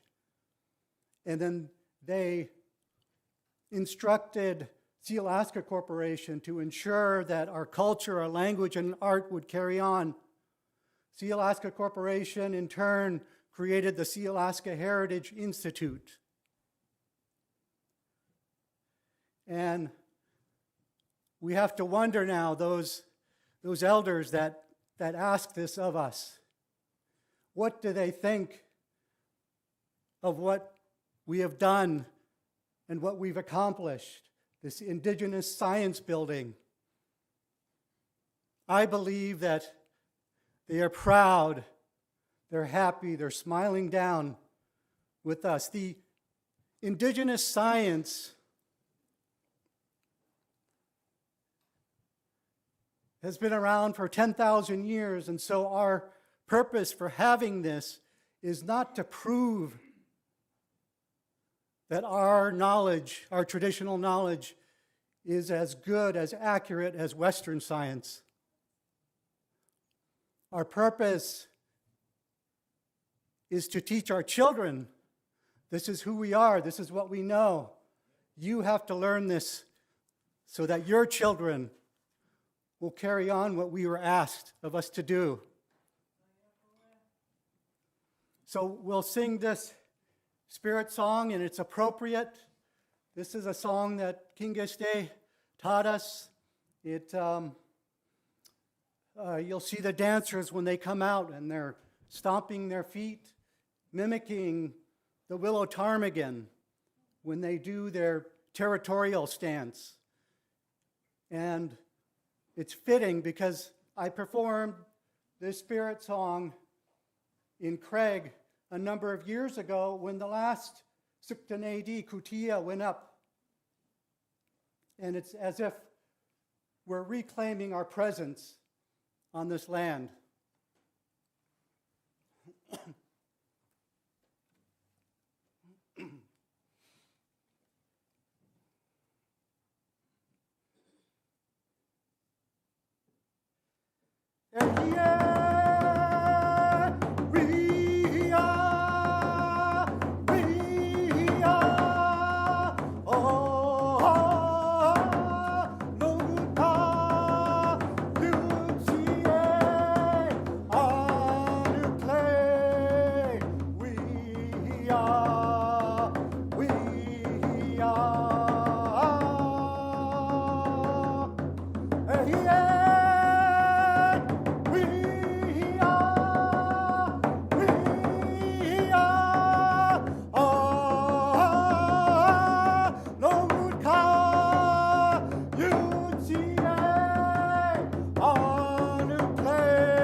Kawiyak tuhi kawi ausani.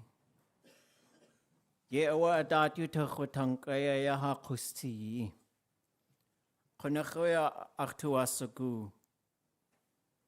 Ye chakonakwe ya hakinach ayag na dani which at the katayu katangi. Achwe ya yidat. Ye yaksakai go ayakwan ituk sitsincha. Kadena ya gachtuhich.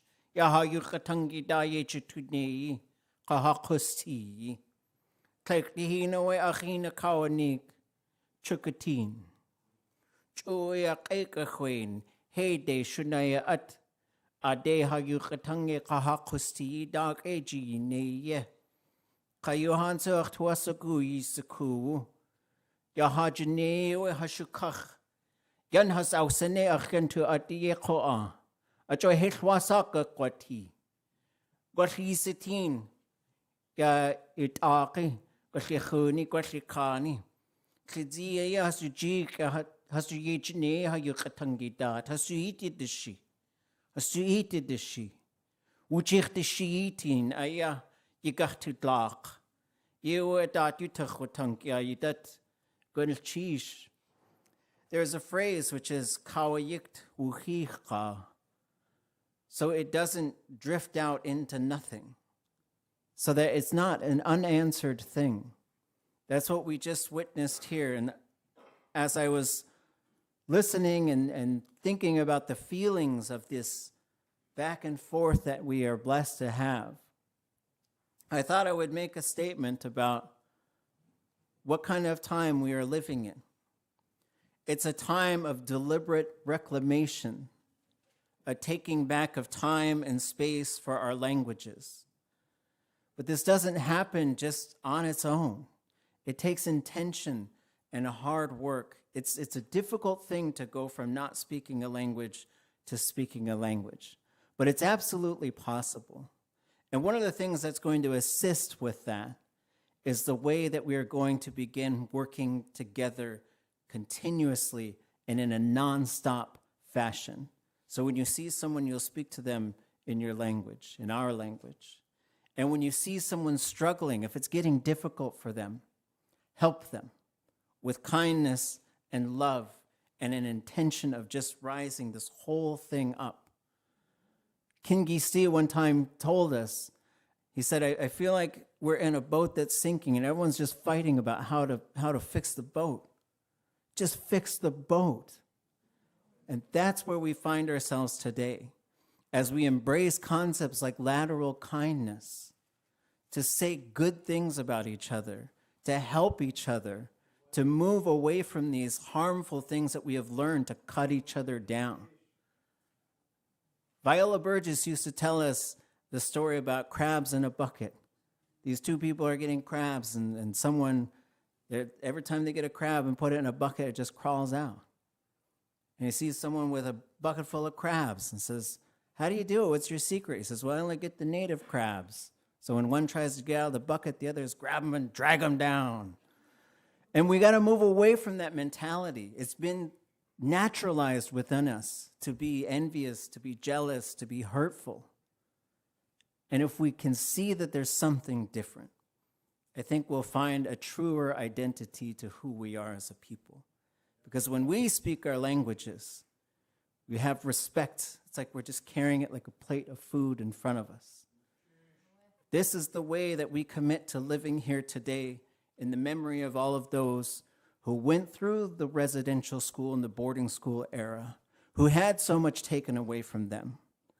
And as we restore these things with an incredible power and intention, we will find that it just keeps growing in power and strength inside of us and around us.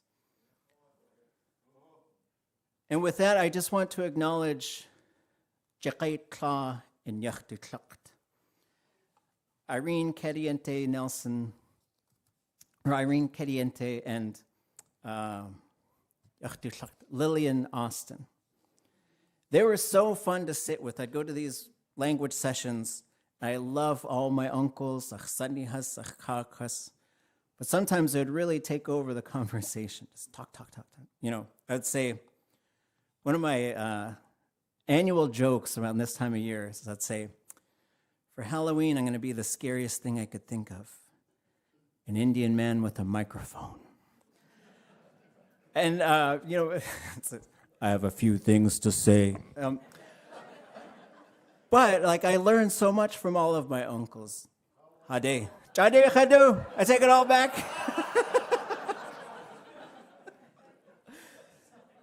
But I would sit next to Irene and Lillian, who were such dear friends. And they would listen to people talk. And they wouldn't say very much at some of these meetings. But they would lean over to me and they'd say, I'll tell you how to say what they're trying to say. And, you know, but it was a very humble thing. What they were trying to do is trying to make sure that this future generations were speaking in a way that were matching what they grew up with. But we also need to address this idea that we're not the authentic thing, this idea that we're somehow less than what we used to be. But it's a balancing thing, because we just try to imitate our ancestors because they were wonderful. As Indigenous people, I don't think we believe that we're getting better and better with each generation. What we're trying to do is understand the way our ancient people thought about things and talked about things, and go back to that and also live in today. It's not a living in two-world situation. It's living as an Indigenous person with multiple languages and multiple identities and being just fine with it. You don't have to be just one thing. Wait, I'll step off the soapbox now. I would like to invite SHI trustee and Sealaska director Barbara Caliente Nelson up to talk about the log donation for this poll.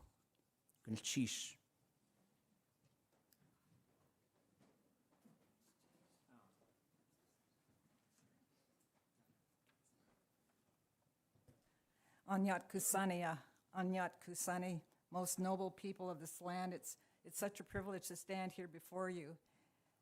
My emotions are up here, maybe up a little bit higher, because of the acknowledgement of my mother, Irene Caliente.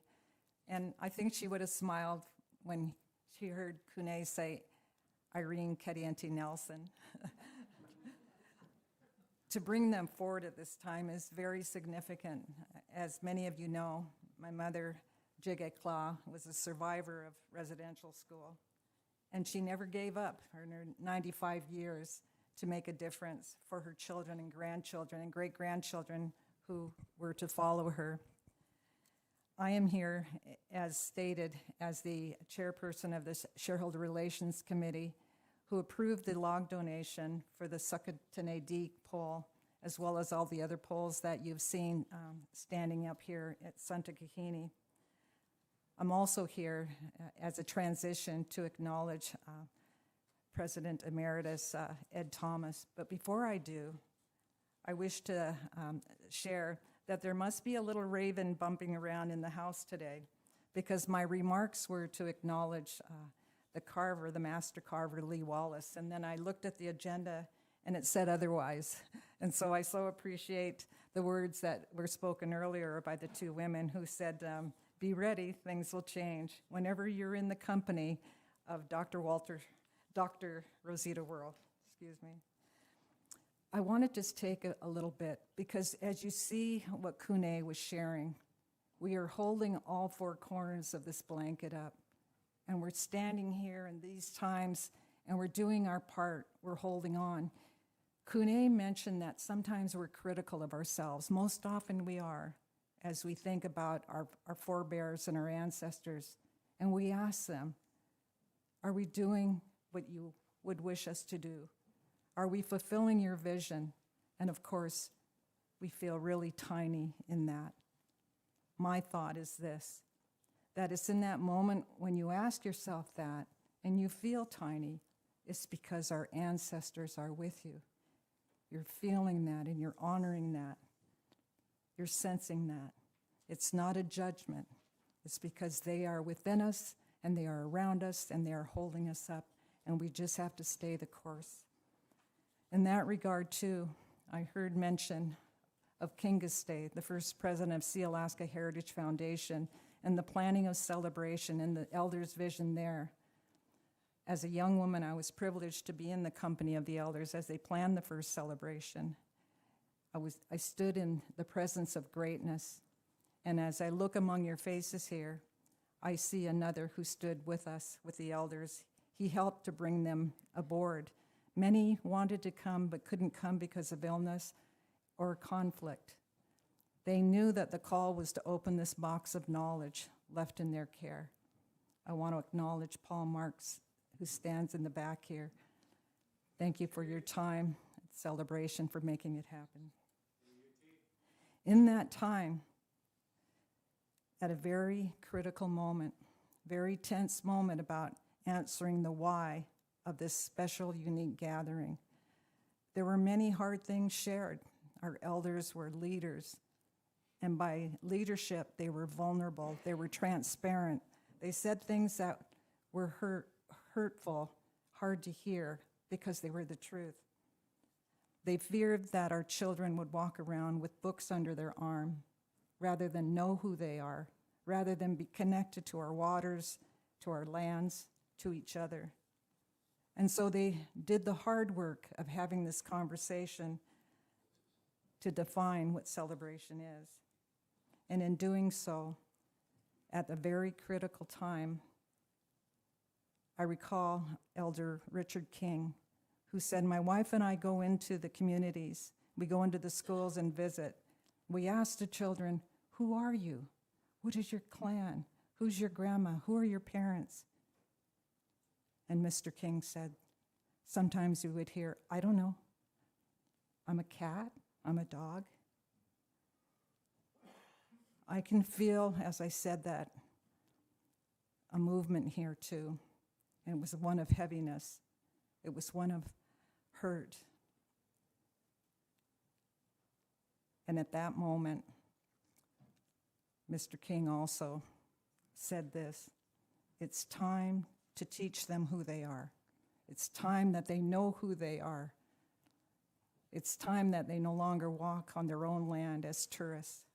And that is the work that we see here that is being done by master carvers and language bearers and restoring us to place. Many, many thanks to Lee Wallace, a man of such great integrity. As stated, my name is Barbara Kadienti Nelson. Eshkokek Yanas Ach, Tekwedi, Shanakit, Hootsit, Hootsnuokwan. I stand here to acknowledge that in this community of Sukteeneidí, many of you were at the celebration of the naming of the Riverbend School when we brought forth the indigenous name, Kokdaguluhin, the returning of our dog salmon to clear water. I wonder how many of you know of your dog salmon streams in your villages as they moved up the coastline all the way up here to Clearwater. And here we are in Sukteeneidí, restoring ourselves, reconnecting ourselves for the children. That's all you heard our elders say. We're here for the children. In my introduction of Edward Thomas, if you look back in time as his walk, he graduated from the high school in Craig. He went on to different universities, and he was an educator, came back to our communities to educate our children. Such a noble calling to be an educator, and each one of us in this room are. And those that are online, parents, elders, tradition bearers, you're the teachers of our children. It's on us, and it's in us to do it.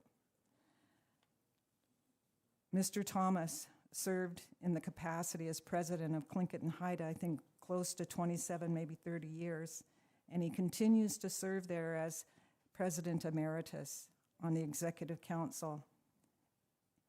As a former commercial fisherman, his finger has always been on the pulse the pulse of connecting our people to place. And that is what we're doing here today, in acknowledging this pole that will be raised up and remind our children where they're at and who they are. I have the privilege of following Dr. Rosita Worl as chair of the Sealaska Relations Committee. At the time of the approval of the log for this pole, the seated board members were Wathlagidak, Barbara Blake, Morgan Howard, Michael Beasley, Dr. Angela Michaud, and Joe Nelson. Today, the committee is comprised of Dr. Angela Michaud, Morgan Howard, Lisa Lang, Ka'iljus, Charles Edwardson, Vicky Mata, and Vicky Sobola. Before I stepped into this role as chair of this committee, it was long planned by the board of directors that the Shareholder Relations Committee would have the authority to approve the log donations for these monuments of cedar. It's real important, no matter what you hear today, is to connect our children to place. And these kootéeyaas are the tangible presence of our forebears, our ancestors. And it's up to us to perpetuate the values and the stories that they tell and to be there. And I'll end with this as I ask Mr. Thomas to come forward. That Kune said something very, very special. He said our traditions, our ku'iks, our fire dishes are real important. They help us connect ourselves to what we're called to resolve our grief, to resolve the issues that challenge us in life. And here on sacred grounds of the Taku Kwan is a fire dish at Sayek. And Sayek means spirit helper. So that is where you may go to restore yourselves from how rough this life can be. Gunesh Chish for being here to hold up your corner of this blanket as we acknowledge the work of our master carver and his apprentices. And now would you please welcome Edward Thomas.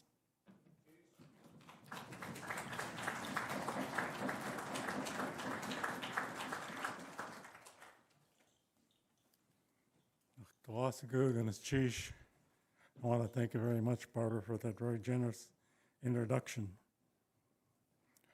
I'd like to ask our Sukteeneidí members to come forward, please, and be here.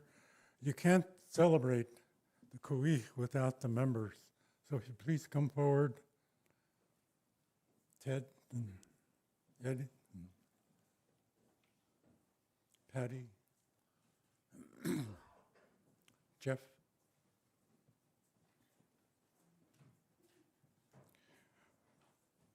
This is a very exciting day for the Sukteeneidí people, and it's also it's an extra boost to have this totem pole or the ku'i in the building where Dr. Walter Sobola, who is also Dog Salmon, and we looked up to for years for guidance on all that we did. And so I'm really pleased that we are having this ceremony here. Anyat Kusani, Shaudinegi, honorable people of this land and honorable guests, Gonischish Hati Adi, thank you for coming. Tlingit ayachat, Yech na chatsati, Sukteeneidí ayachat, Kagwantan dashank, Yek hit ayachat. My Tlingit name at birth was Zahu. I got a second Tlingit name here in Juneau of Shanskadek when I sponsored Ko'ich for Cecilia Kuntz, who was a very important part in the Indian village when I was president at Tlingit Haida Central Council. I'm very pleased that I can announce that I found out that I was part of the Yek Hit, which is the spirit house and cake. That's the roots from which I come. I just was finding that out with my cousin who remembers a lot of these things, and I did not grow up in that environment. Zachu yuchatu usak, shans gedek yuchatu usak. Yech na chatzati. Excuse me, I missed that.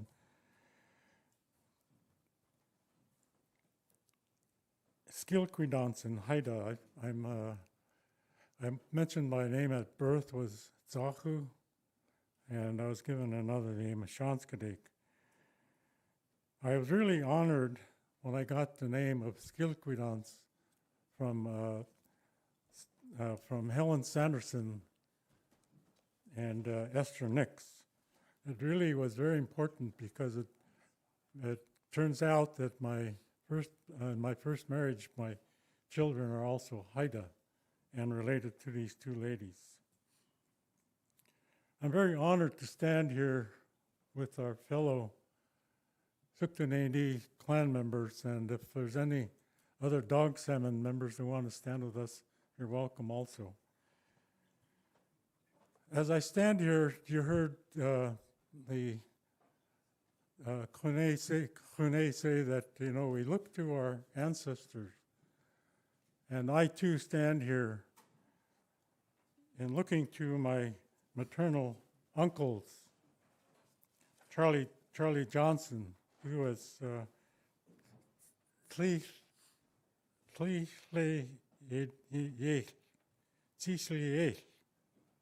and my maternal uncle Frank Johnson, Takwadi. So we have the spirit that helps us to try our best to stand up to our culture and provide a good model going forth into the future. Today I want to take a moment that it's proper for us to recognize our elders in our clan. And I don't know if they're all here, but I'm going to name them anyway. Is Marion Adams here? She's not here. It's David Parrish. They're over there. And Clarence Peel announced that he couldn't be here. So we want to honor them as we do our ceremony. I want to also point out that our clan is still in mourning. In our culture, when we lose important clan members, we do not just push it aside within a few days. We take the whole year to honor their memory. And I want to recognize Rosa Elby, who passed away this past year. Is a very important person in our in our clan. Her mother carried that peace blanket that you saw here that was used. It's a deer peace blanket. It's over a couple hundred years old. And Rose's mother, Anna Peel, was caretaker of that blanket for most of her adult life. And then when she was ready to move on, she passed it on to Rosa. And she took good care of it. And just a couple of years ago, she came forward and asked that we put that blanket into the Sealaska Heritage Institute so that it can be kept for future generations and not just be lost as families moved on. So I really want to point that out. We also lost her sister, Laverne John. Laverne was one of those people that quietly worked within the community of Ketchikan. She was involved in the Alaska Native Sisterhood, participated in most activities within the community, went to most clan and native functions, and stood up for our people in that community. And also, the other one I have is Ken Armour. Anybody want to talk about Kenny?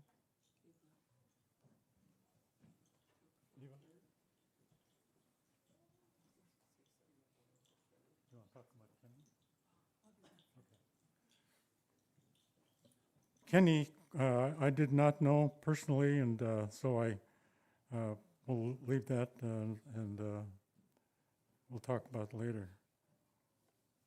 But anyway, you bring out that peace blanket, and you'll notice that the peace blanket had buttons on it, but it did not have any clan emblems on it. And the story goes that when there was strife within the clan or with other clans, that they brought out the peace blanket, and they worked out their differences under the strength of that peace blanket. And they had no clan emblem on it because they want to make sure it's neutral, and worked with whomever they were trying to develop a peace relationship with using that blanket. I'm going to move now into the part that is normally part of some of this when you have the kootéeyaa. You really need to recognize those that made it happen. And I'm going to start off with Dr. Rosita Worl. I remember way back when I was involved in Indian education, I met Dr. Rosita Worl, and she was involved in so many things relative to our culture. And believe it or not, she was not a quiet person. She got involved and spoke up about everything that needed to be spoke up about. And later when I got involved in the Sealaska board, I note that she was always one to stand up and speak strongly about our culture and our heritage. And when we had a vacancy with the Sealaska Heritage Institute, she stepped forward and volunteered to be the interim president.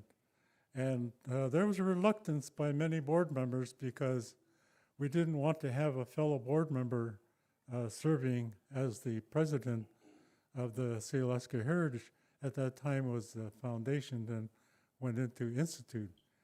But within a year, Rosita turned the whole thing around where we didn't need to look for another president, because not only did she make sure all of the reports to the funding agencies were taken care of in a timely manner, she reached out and got more funding from not only the federal government, but from private foundations. And you heard some of them even here today. And prior to her being there, we didn't do that. And so she knew that it took resources to make things happen in our culture and within our communities. And as time went by, there was a disappointment that the culture restoration was happening just here in Juneau. And so she went out and aggressively went and found more funding to broaden the outreach of Sealaska Heritage Institute to other communities, and looking to them, having them come in and give directions as opposed to from up here giving them directions. So that was a very important thing during the building of the Sealaska Heritage Institute. And if you look at all the culture that is happening right here in Juneau, you need to be proud, because when I first came here, you never saw a totem pole except in the village. One totem pole and one drawings or one plaque for our culture. And so as time went by, we had the Sealaska Heritage Institute in the Sealaska building, and they occupied one corner of the whole second floor. And as time went by, she outgrew that. They had more staff because they were doing more things, more language programs and more dictionary buildings and things of that nature.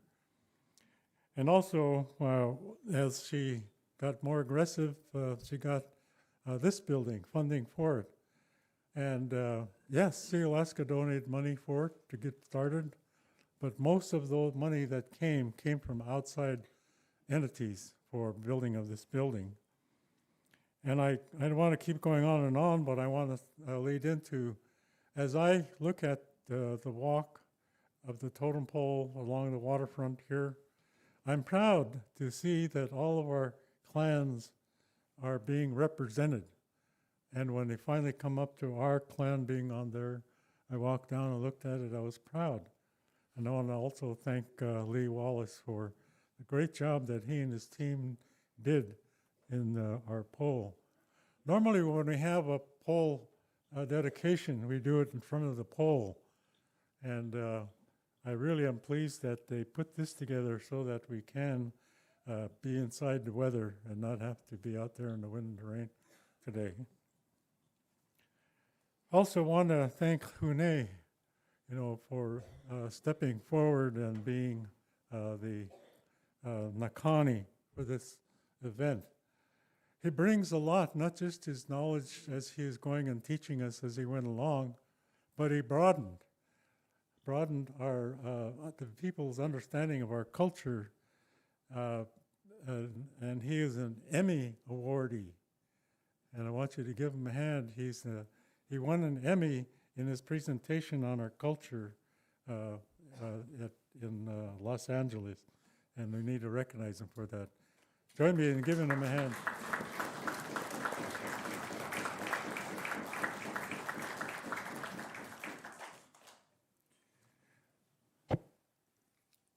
One thing that comes with age is you lose your eyesight. That's one of the things you lose.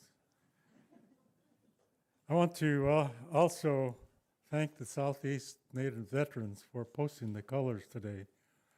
When they first began, there was time where we never made room for them on our programs or agendas. And now we're so proud when they come forth, those people that served us militarily and then step up to post the colors.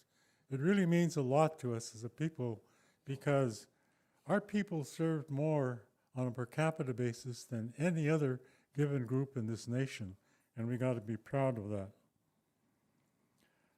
I also want to thank the East Koowu Dance Group. They bring a lot to our Native community here in Juneau. They show up at most events just by asking. Just got to ask them, and they're dancing. They bring forth not just one side of our culture, but several cultural groups, whether it's Tlingit, Haida, Tsimshian, or up north, the other cultures from up north. I want to thank the newly appointed Sealaska President for being here, and board members for being here and lifting us up as you go along. I know that when we look at an event like this, so often people will not take the time, and they're busy doing other things, but our new president is here, so thanks for being here. And I'd also like to thank the Sealaska Heritage Institute, its trustees and staff members. When you put together an event like this, it's really very challenging. You got to really pull a lot of different things together. And when you're actually going out and building an entity like Sealaska Heritage, it takes people. And a lot of their staff members are experienced in so many different phases of our management, whether it's administration, whether it's in culture, or whether it's in organizations of meetings. And they put all of that together, and it serves as a model for others. And so I want to thank the Sealaska Heritage Institute trustees and staff. I had written down Rob Edgerton, but I have Alfie Price and Leslie Isaacs. It's only known by his nickname. Anyway, I want to thank you for that tree ceremony, and they explained very well how important trees are to our society, so I won't repeat any of that. I also thank the National Park Service for giving us a tree off of our land.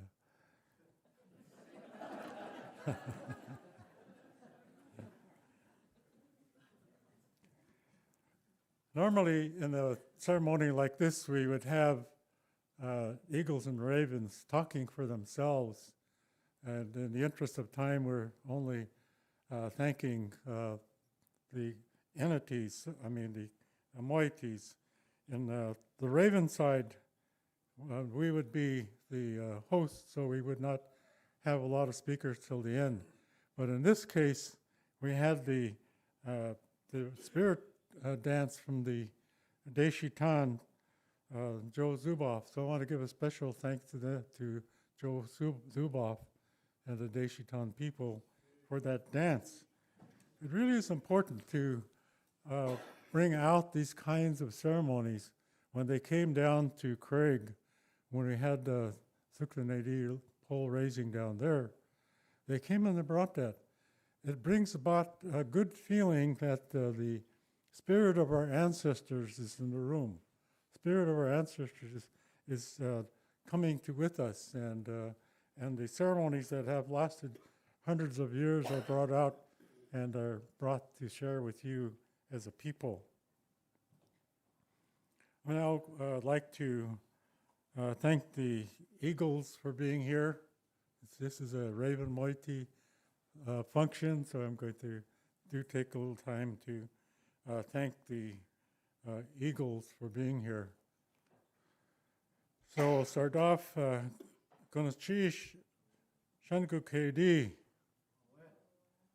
I want to give a special thanks to Ricardo Worl for bringing out the Eagle Spirit Song and sharing with us and lifting us up. Konachish Yanyedi. Achlit Has Kagwantan. Tekwedi. Dachlewedi. Chish. Shankwedi.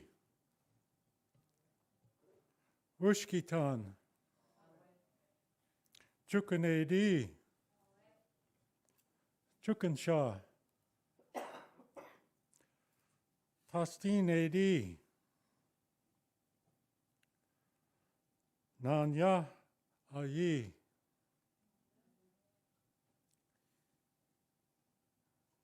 Nastedi. And finally, Sagwedi. I saved the Sagwedi for last because if it were not for the stories of one of the Sagwedi of past Clarence Jackson, I'm not sure we would have this pole in the story.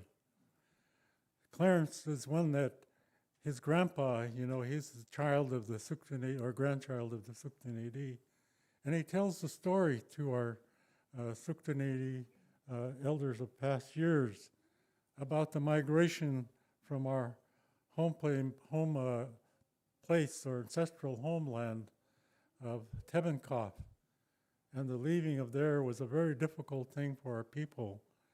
And so he tells the story about how the people felt, and then also followed up with how some of those people are now the ancestors of us here. And that was very touching to do that, or hear his story.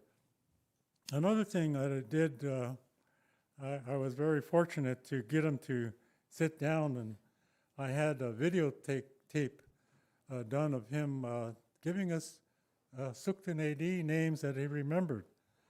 And that was very helpful when we had a naming ceremony down in Craig, when we had the pole raising down there. Clarence went on and on about the names, and he apologized because he left some of his notes in cake that he was going to share with me. But what was fun about that, he would go in and he'd remember somebody, and he'd tell a story about that person. Not just give you the name, but he knew what they did and their family tree and all that stuff. So I really was impressed with working with Clarence and all that he did. And also, he's one of those that was a leader. When we had the tribal meeting with Obama, I looked up at the stage and I said, what the heck's Clarence doing up there? And Clarence gave the prayer to our national Indian gathering with all the Indian nations with President Obama, and that was Clarence Jackson up there, honoring us. Also, Hawa to the Haidas for being here. Tlayachat Nun to the Tsimshian people, thank you for being here. And all of those that I missed, I apologize, I don't have everybody's name, but I really want to thank you for being here, supporting us and lifting us up. Gonaschish, Hawa, Toyak, Num. Thanks.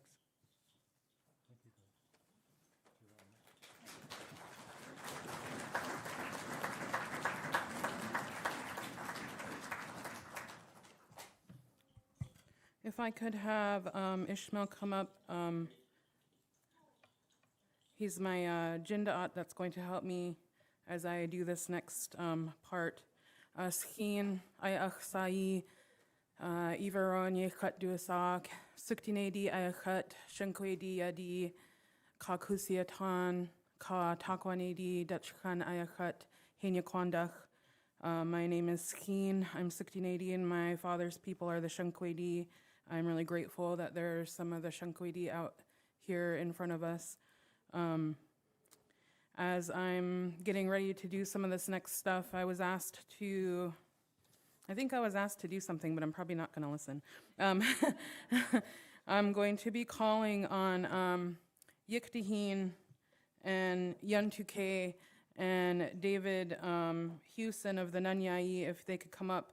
And we have a couple things that I wish we could have done in the beginning, if they could dress my uncle in our clan hat and put Edward Peel in the blanket that was danced in earlier.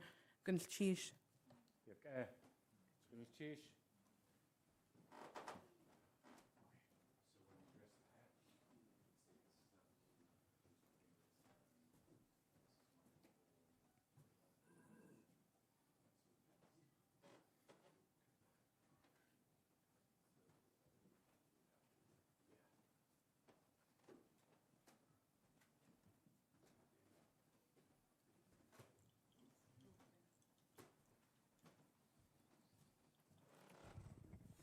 Yaduwe, David Hansen, Lekachenach, du Tlingit Sai, Kit Uda, Ishas Itikanech, Gunnish Hati Adi, Sakati in Auk Hastin Kai at Uk Otin. David Hansen's Tlingit name is Kit Uda.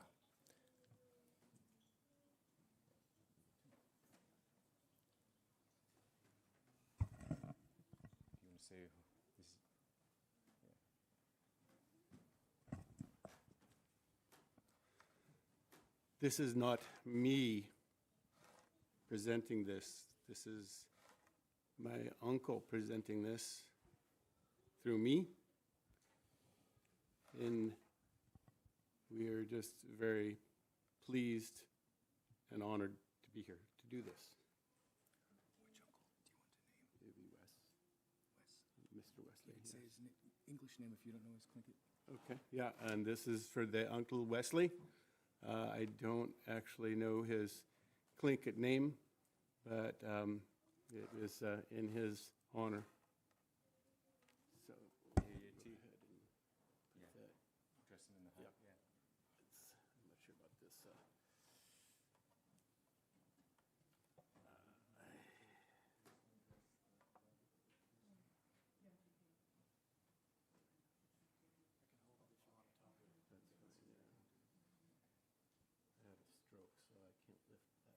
had a stroke, so I can't lift that high. But you give me practice.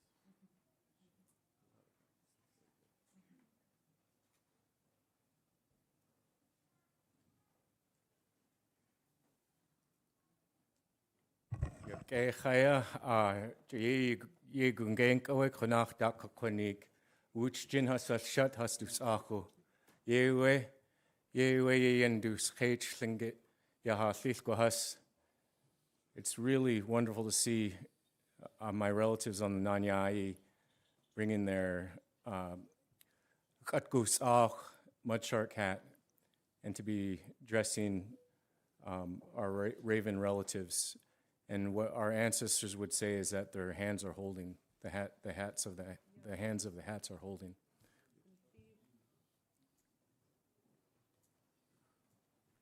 So if I can get the blanket and have Edward come forward.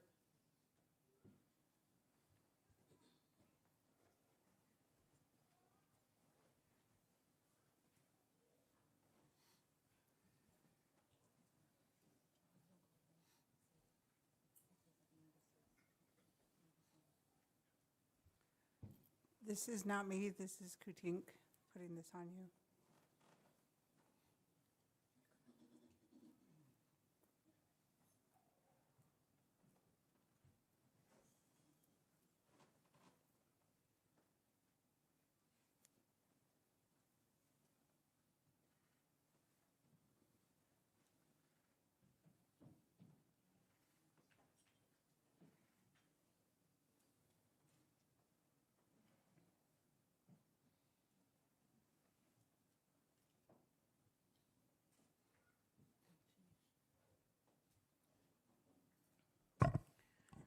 I thought it was really important that we try to bring our things out like this.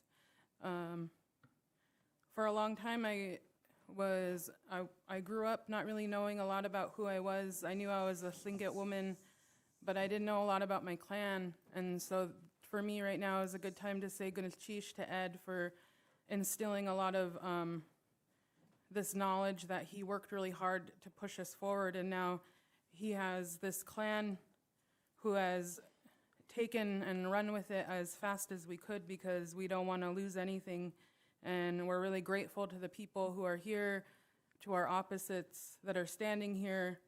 We've worked really hard for the last few years as Sukteeneidí to stand beside the Nanyai who are here today in all the things that they do and all the love that they share, the Sukteeneidí as well.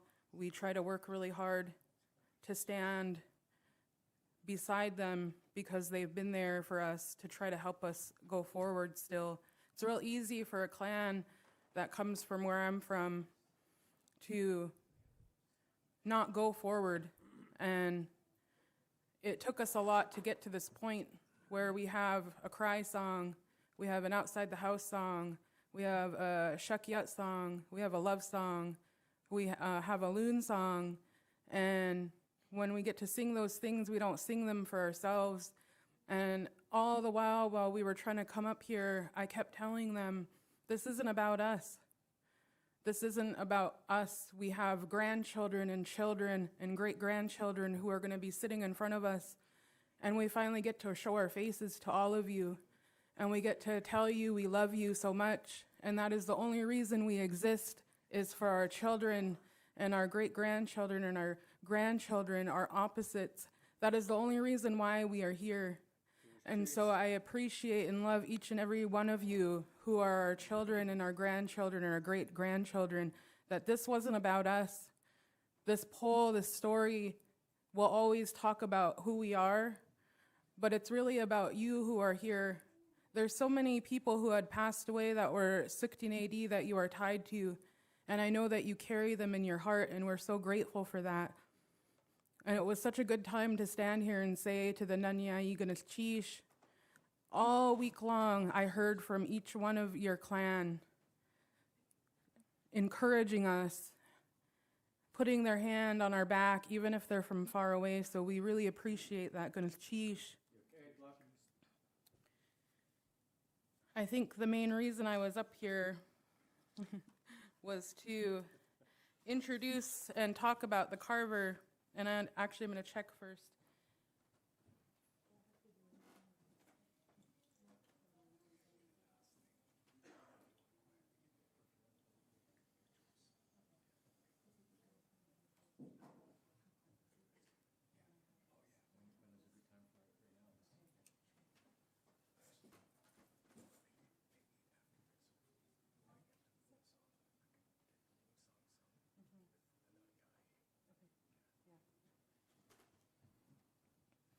So what I think I'll do, I think it's really great, our culture, who we are as Tlingit people when we do these things.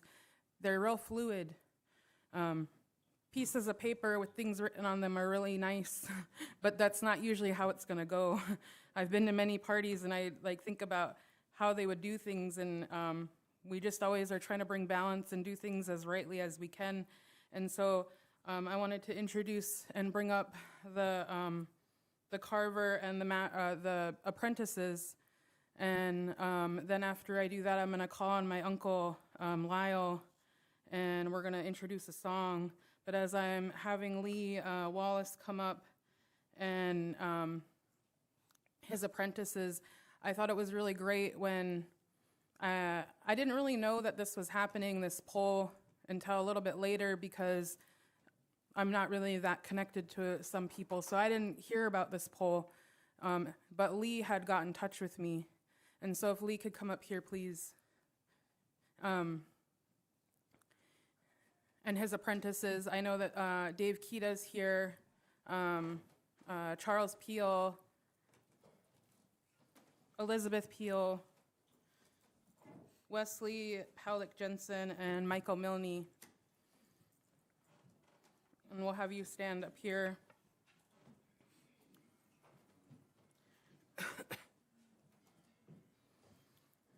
He had Lee and Winona, they had been really close to our family for a really long time. And so he had been very kind in contacting our family to let us know what he was doing. And we dropped a lot of the things we were doing and we came over to Ketchikan because it's not too far away. And we just wanted to sit with him and tell him how grateful we were and happy we were that this was happening.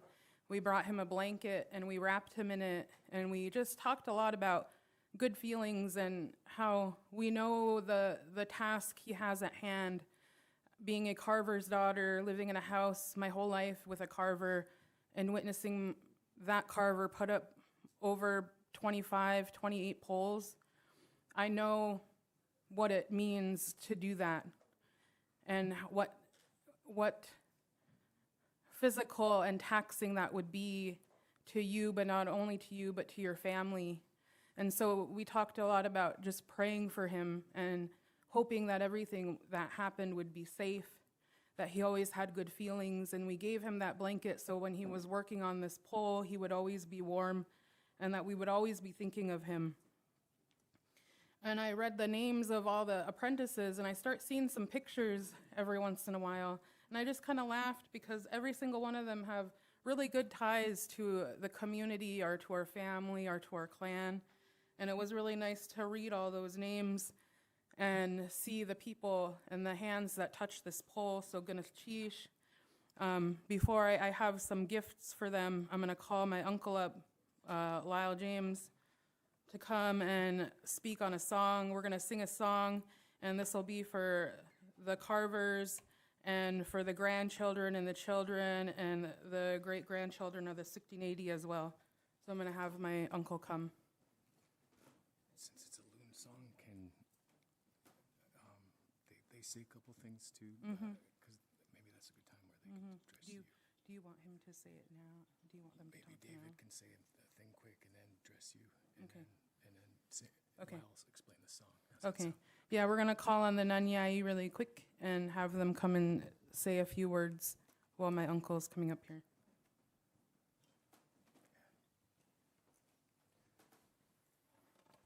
Well, the good thing is I left my reading glasses in the car, so we don't have to read a whole lot other than just, I'm Kituda. I'm the great-great-grandson of Eva Kunk from the Mud Shark Intestine House. And we were just very pleased and honored as born and raised Junoite to see these people, wonderful people that have worked so hard to make a change. And my mother told me about not being able to use a public bathroom because she was Native, to now it's amazing the things that the natives have, and they've gone forth, and we can be so proud of what it is. And so we just wanted Eva to know that we support you, and we understand some of the miscommunications or things we don't know about, and all of a sudden it's a surprise, and you kind of get a little shell-shocked, but we want her to know that we really appreciate you. So I've been instructed by the House to have you come forward. Place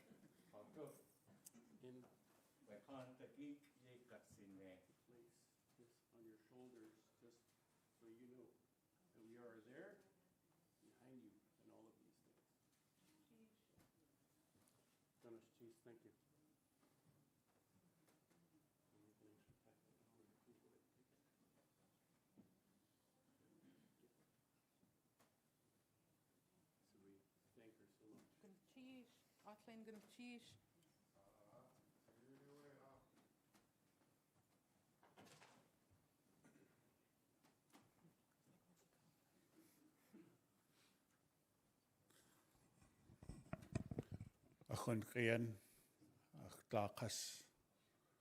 I'm going to ask all my relatives who are grandchildren of Adam James to step forward to stand with our grandparents.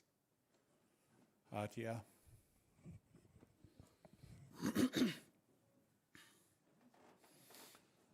Tlingit yaltakat Sukteeneidí.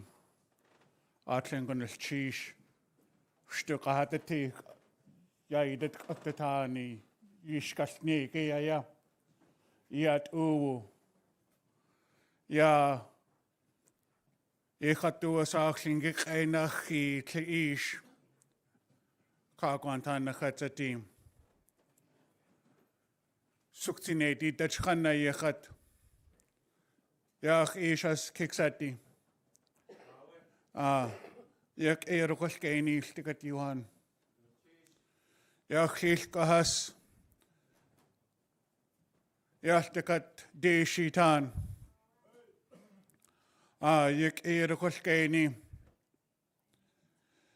Achilkahas yaltika Tlingit. Ik eerlijk geen. Achilkahas yakteetan. Achilkahas yaltika Tlukakati. Ik eerlijk geen. Isach juugetank ja ik kunus cheesh. Ja de shitan yeshi isach ach. Ja na kyacheti.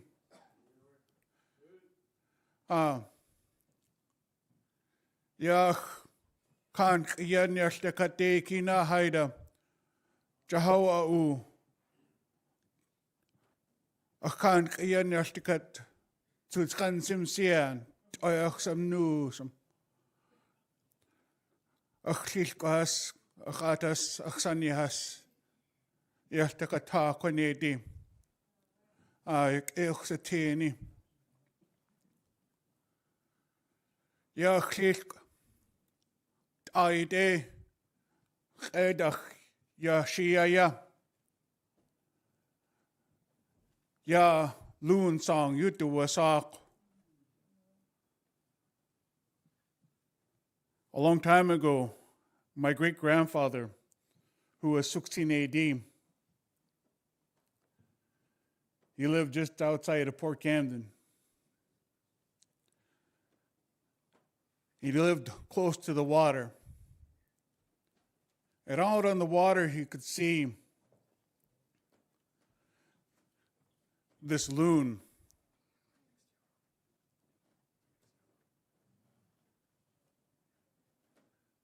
And the waves made it look as though it was dancing.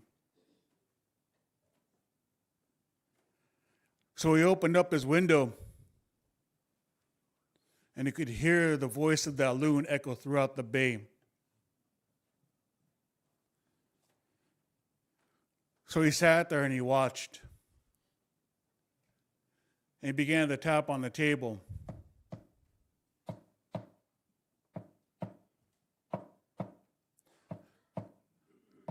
followed the rhythm of the waves,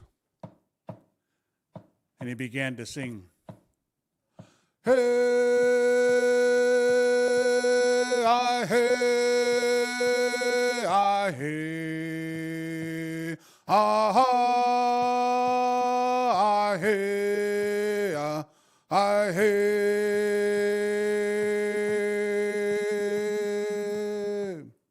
And he's saying that twice.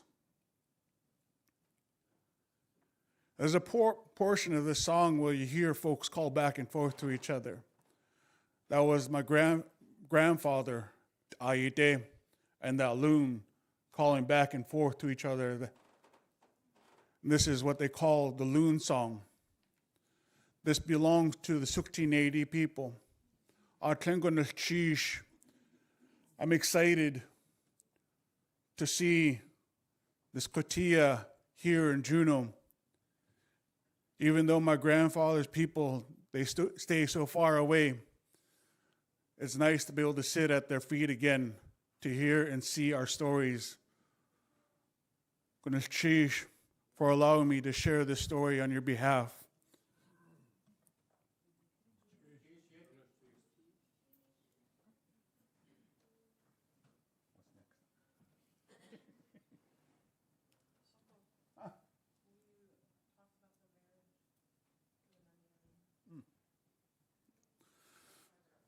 The a long time ago, step forward. A long time ago, our great-grandfather, Adam James, married to the Kootéeyaa of Wrangell. And as a gift from the Sukteeneidí to the Kootéeyaa people, this is what they gave to them as well. So this is also a song that the Kootéeyaa of Wrangell can sing. This is Sukteeneidí atu, gifted to the Kootéeyaa. Cheese.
So just like that song always is super, super comforting, and it feels like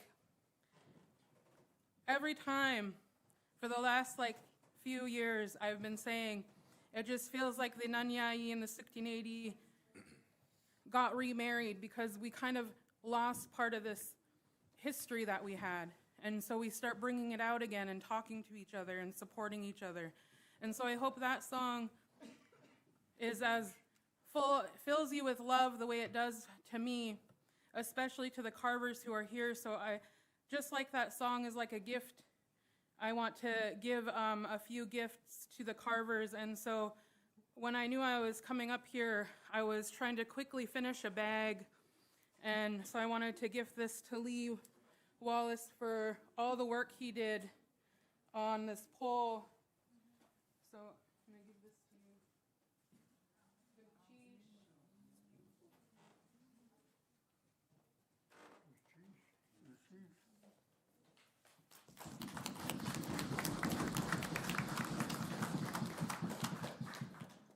You want to ask maybe Isaiah to be like an Akani and hand it to them? Mm-hmm.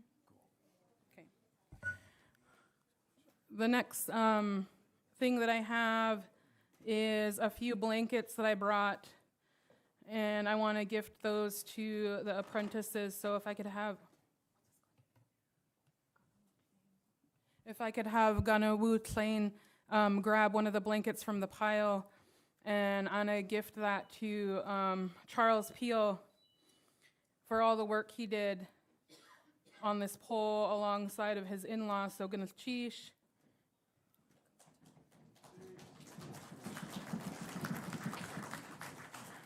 The next one, if you can grab another one, will go to his daughter, Elizabeth Peel.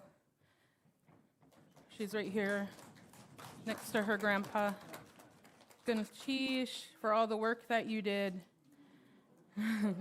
And then the next one will go to Dave Kita.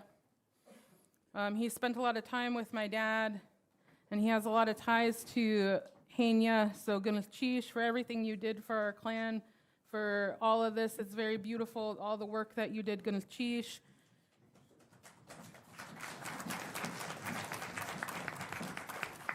And the last one will go to Wesley Powlick Jensen. Gonna cheesh.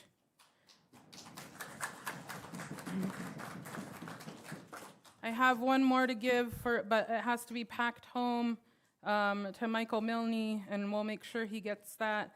And then I'm gonna give one last one to the Nanyai. So if David could come and accept a blanket from our clan to you for being here. We appreciate all that your clan has done and stood beside us. We had recently had a ku'ik, and your clan was there.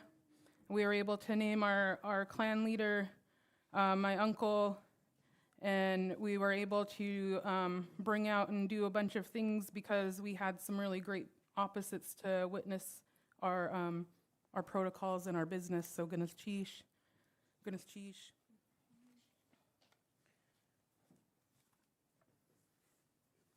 So I'm gonna have my uncle come and speak real quick, real brief, and then I think that'll be the end of our part. So Gunas Chish.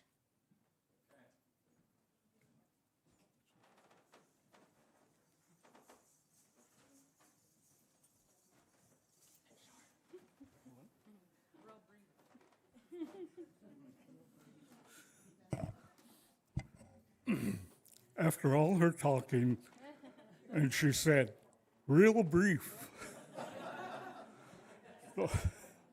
No, I want to thank everyone that is here in the regalia for coming here and backing us up. I really appreciate that. My nephew told me as we were sitting back there, he said, these people are coming to back you up. Goodness, geez, I just love it. And talking about real brief, at home, my nephew and I, there was a person who loves to talk, okay? And he said, we told him, you have 3 minutes. and then we're going to stand up clapping. You know, but I saw the lights go out, and somebody didn't take the hint, so. But no, I really enjoy this. I'm so proud of the pole and so proud of what the carvers brought out of the tree. You know, I just love it. And I had someone in Ketchikan telling me everything that was in the pole. And she's a really dear friend. And she said, well, it's a Tlingit pole. You know, she was bragging about it and everything. Then she said, well, it's a Tlingit pole. So, but again, I want to thank you. I'm from Klawock. My name is Xanti. My mom's from Cake. Clarence Jackson, a dear friend to everyone, would come to Klawock, and every time he would say, I don't know why. Every time we send someone to Klawock, they never come back, you know? And so that's where my mom came from, and that's where I'm from. My card, my Tlingit and Haida card says, one Tlingit, and I'm proud of that, you know? They took blood quantum off the card, and I didn't care for that, but my license plate even says one Tlingit, you know? But again, I just want to thank you all, and I want to thank Eva, my niece, even though she is telling me to sit down. Okay, so again, thank you all.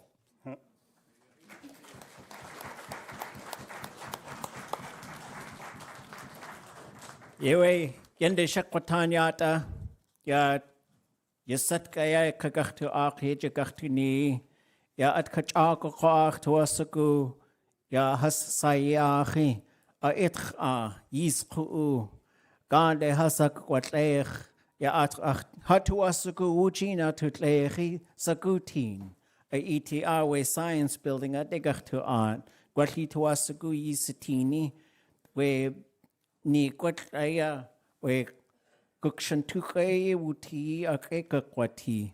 So we're going to go into high-speed mode. We fell a little bit behind. There's a verb, which is which is for a fish to pull itself off the hook, or for someone to come up and give a speech and to go way off task. And so it's one of my, I don't have favorite verbs, but that's one of them. But we need to hear from the carvers, and so the way that we're going to end this portion is we're going to hear from the apprentices and the master carver. We want you to hear their words. After that, Yis Ku'u is going to dance a grand exit, and we invite you all to dance, all those who feel like it or feel capable. Do your stretches now. And then we will go over to the science building. You are all invited, and if you want to witness the putting of the paint into the corners, that is going to happen there. And there'll be a tour of the building if you wish. You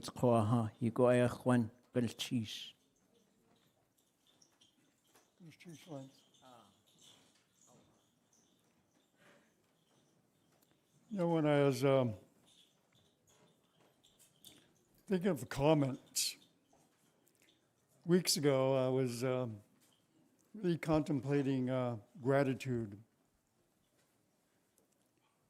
And I started my morning off, I turned to my devotional, and lo and behold, it was gratitude.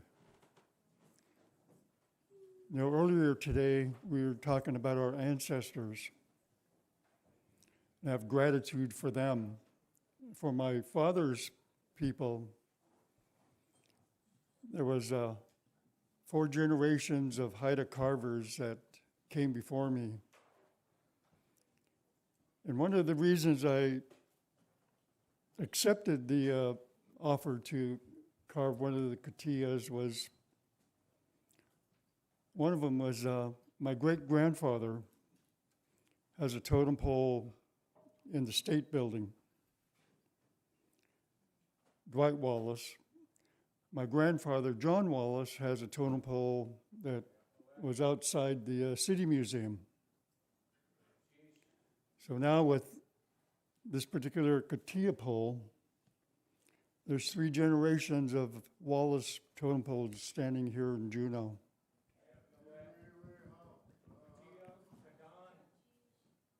And earlier, Eva mentioned it's about our grandchildren. You know, some 40 years ago, I had a knock on the door. And it was early evening, and my wife and I said, well, who could this be? It was Nathan Jackson. He came into our house and he wanted to invite me to carve with him on the Saxman Beaver clan house. He had the commission to do 2 of the house posts, the inside screen and the exterior screen. I was just flabbergasted and very surprised. You know, if carvers kind of know Nathan, when I was employed by the city of Saxman to do some adzing on the Beaver Clan House, I'd occasionally bring down a little small piece that I was carving. And I'd hand it to him and he'd look at it, examine it, and say, So I go back home after work and Winona was anxious to hear what Master Carver Nathan Jackson had to say. And I said, well, he said, And that was good. Because he knocked on my door. It gave me the opportunity to pursue my desire, and my passion was to carve these monumental pieces that my forefathers had done. So in those 20 years I did carve down at the Saxman Carving Center, my family, my children got to witness the events of those times. And then most recently, Jotsna, come here. During COVID, I had 2 lovely grandchildren come along, Jotsna Peel and William Wallace. And they didn't have that time and opportunity to witness me produce totem poles. And so that was really the second reason why I wanted to accept that offer. And some time ago, when we added a garage onto our house, my wife said, Lee, you better make it large enough for a totem pole. When you retire, you could carve there. And so that's where it happened. It happened right in our garage. And it happened to be that Jotsna was very excited and wanting to learn and witness and be part of the project. She was there when the log was delivered to our home. She helped peel off the bark. She swept the cedar chips. We gave her a paintbrush and she painted on the totem pole. Her father, Charles, bought her her own tools. And she was there helping and assisting. And so I was just so pleased to be able to do that for her and for William. And much gratitude for many, for Sealaska Heritage, National Park Service, and really foremost is I just thank God. You know, a God, our creator, he gave our people that knowledge to carve totem poles, do the art. It's through him all things are possible. And this whole project, from the very beginning, there was a lot of prayer. Prayer from my wife, my family, prayers from our core leaders, Lisa and David Vargas. all the way up to divisional commander. And retired officers from the Salvation Army came through the carving shed. Corps cadets and service corps members, all that came had offered prayer for the project, for me, for my carvers, for the whole project as a whole, and God answers prayers. So I just thank God for all that. And I want to start with the youngest to save comments. You want to have a couple words, Judge Atsana? No, I'm surprised at that. Okay, I'm going to call upon your dad to have a couple words.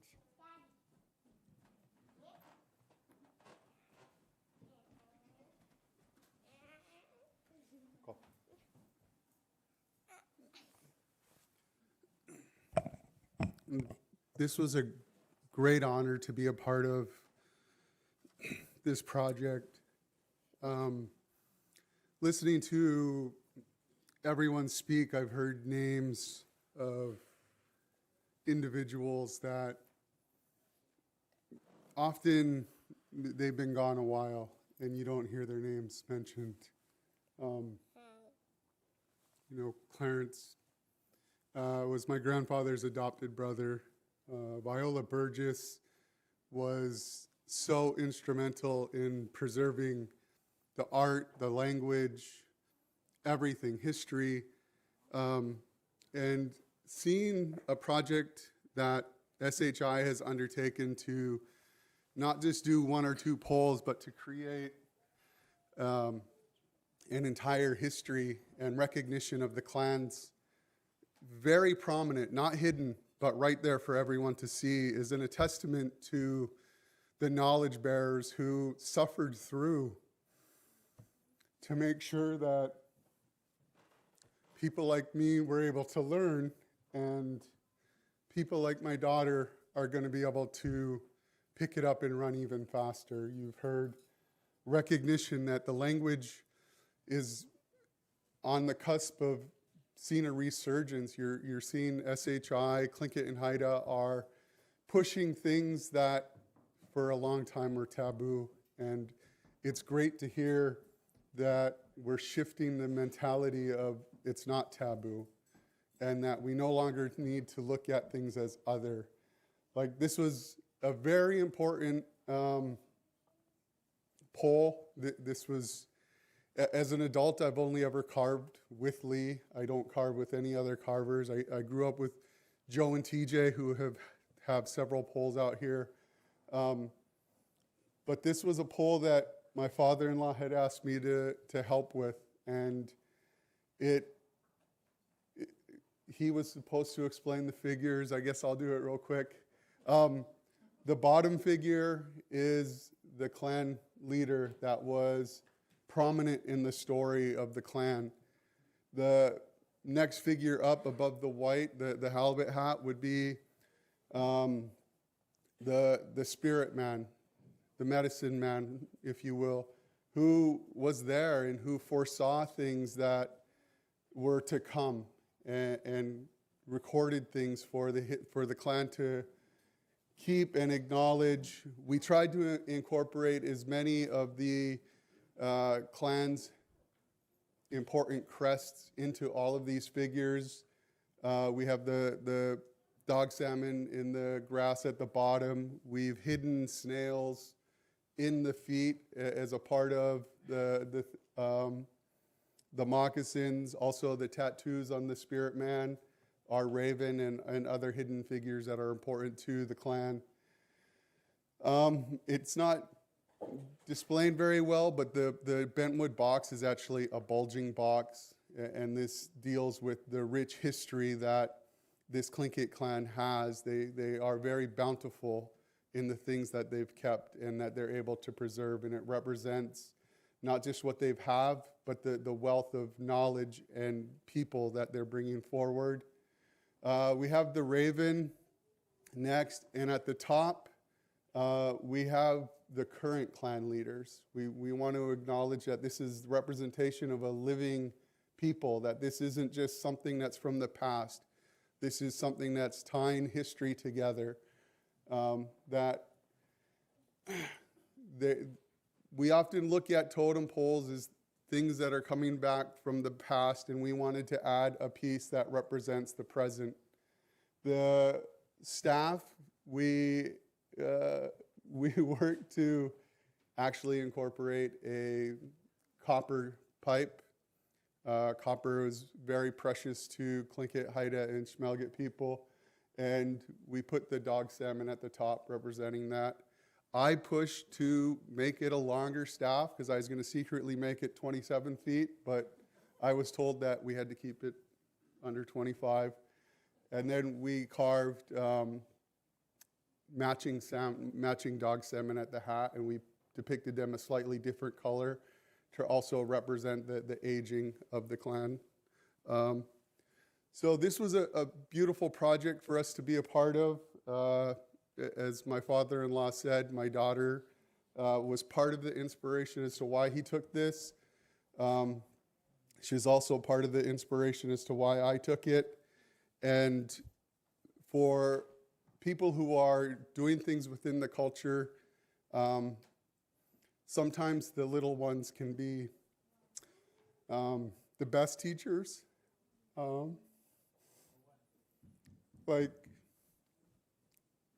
So often we teach our kids not to touch things that are sharp, not to engage things that we feel are going to hurt them, but that's our own barriers. And from a very early age, we taught this one not to ask, can I do this, but will you show me how? And as you are going through the culture and you're passing along this knowledge, don't teach kids to ask, can I do this? Teach them to ask, will you show me how? Because as an adult, you're less likely to refuse. And as nervous as I get letting her pick up an adze and a chisel, she was right there throughout this whole process, doing all of this with us. And we just wanted to again, say Gunish Chish to the Sukteeneidí, Gunish Chish to SHI for having the vision to do this, and Gunish Chish to everyone here to witness this. Gunish Chish.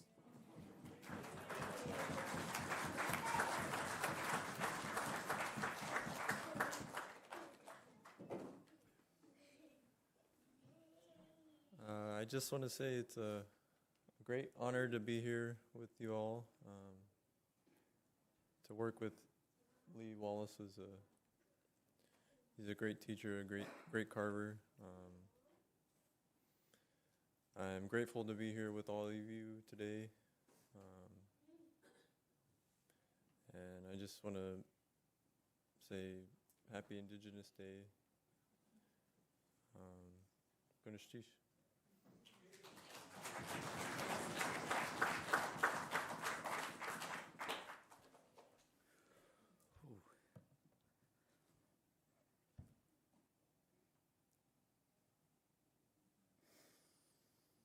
Gunnels Chish on Yakusani Okakwan Yake Ani Kat Tunagi Wushkitan Tlingit Kayachtitan Shia Awudnechi Yake Yachatin Stuga Khat de Ti Wushkan Haa de Ti Tlingit Khenach each da Yuchat do a sock a Tlitguch you USA.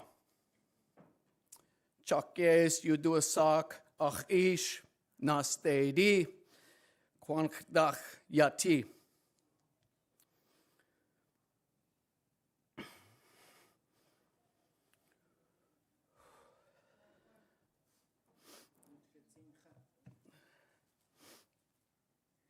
Gunal chish ye yankakat ayah dehan. Gunnels Chish Asquani. Gunnels Chish Sukteeneidí. Ya kootéeyaa kach dua chak a tunach hasdu tuwu katlegate. Gunnels Chish Lee Wallace. Du tech. Teen a kawachak ya kootéeyaa. Chega at kachako away, wa Gunul Chish Brenda, Achshat, Ixichan, Gunul Chish, Chagutlaat, Athlitko, Yachat to us. Gunul Chish, Sealaska Heritage Institute, Gunul Chish Hashuka, Chatul Takat, at Hajade Has Ajiwanak, Chatlech Kugagasti Tlingit, Gunul Chish Achet Yisachi.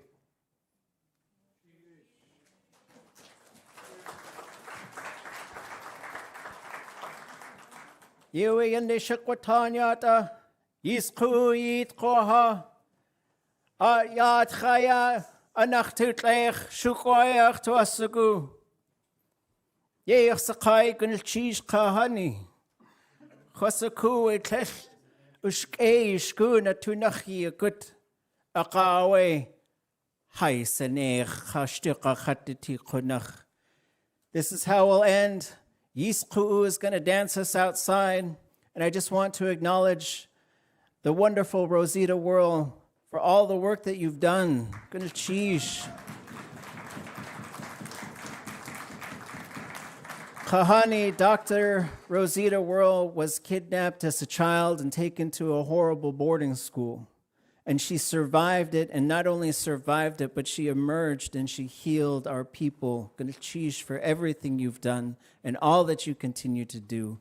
You are the one who's shaping Juneau for the future. Gonna cheesh. Yeah, away. Go.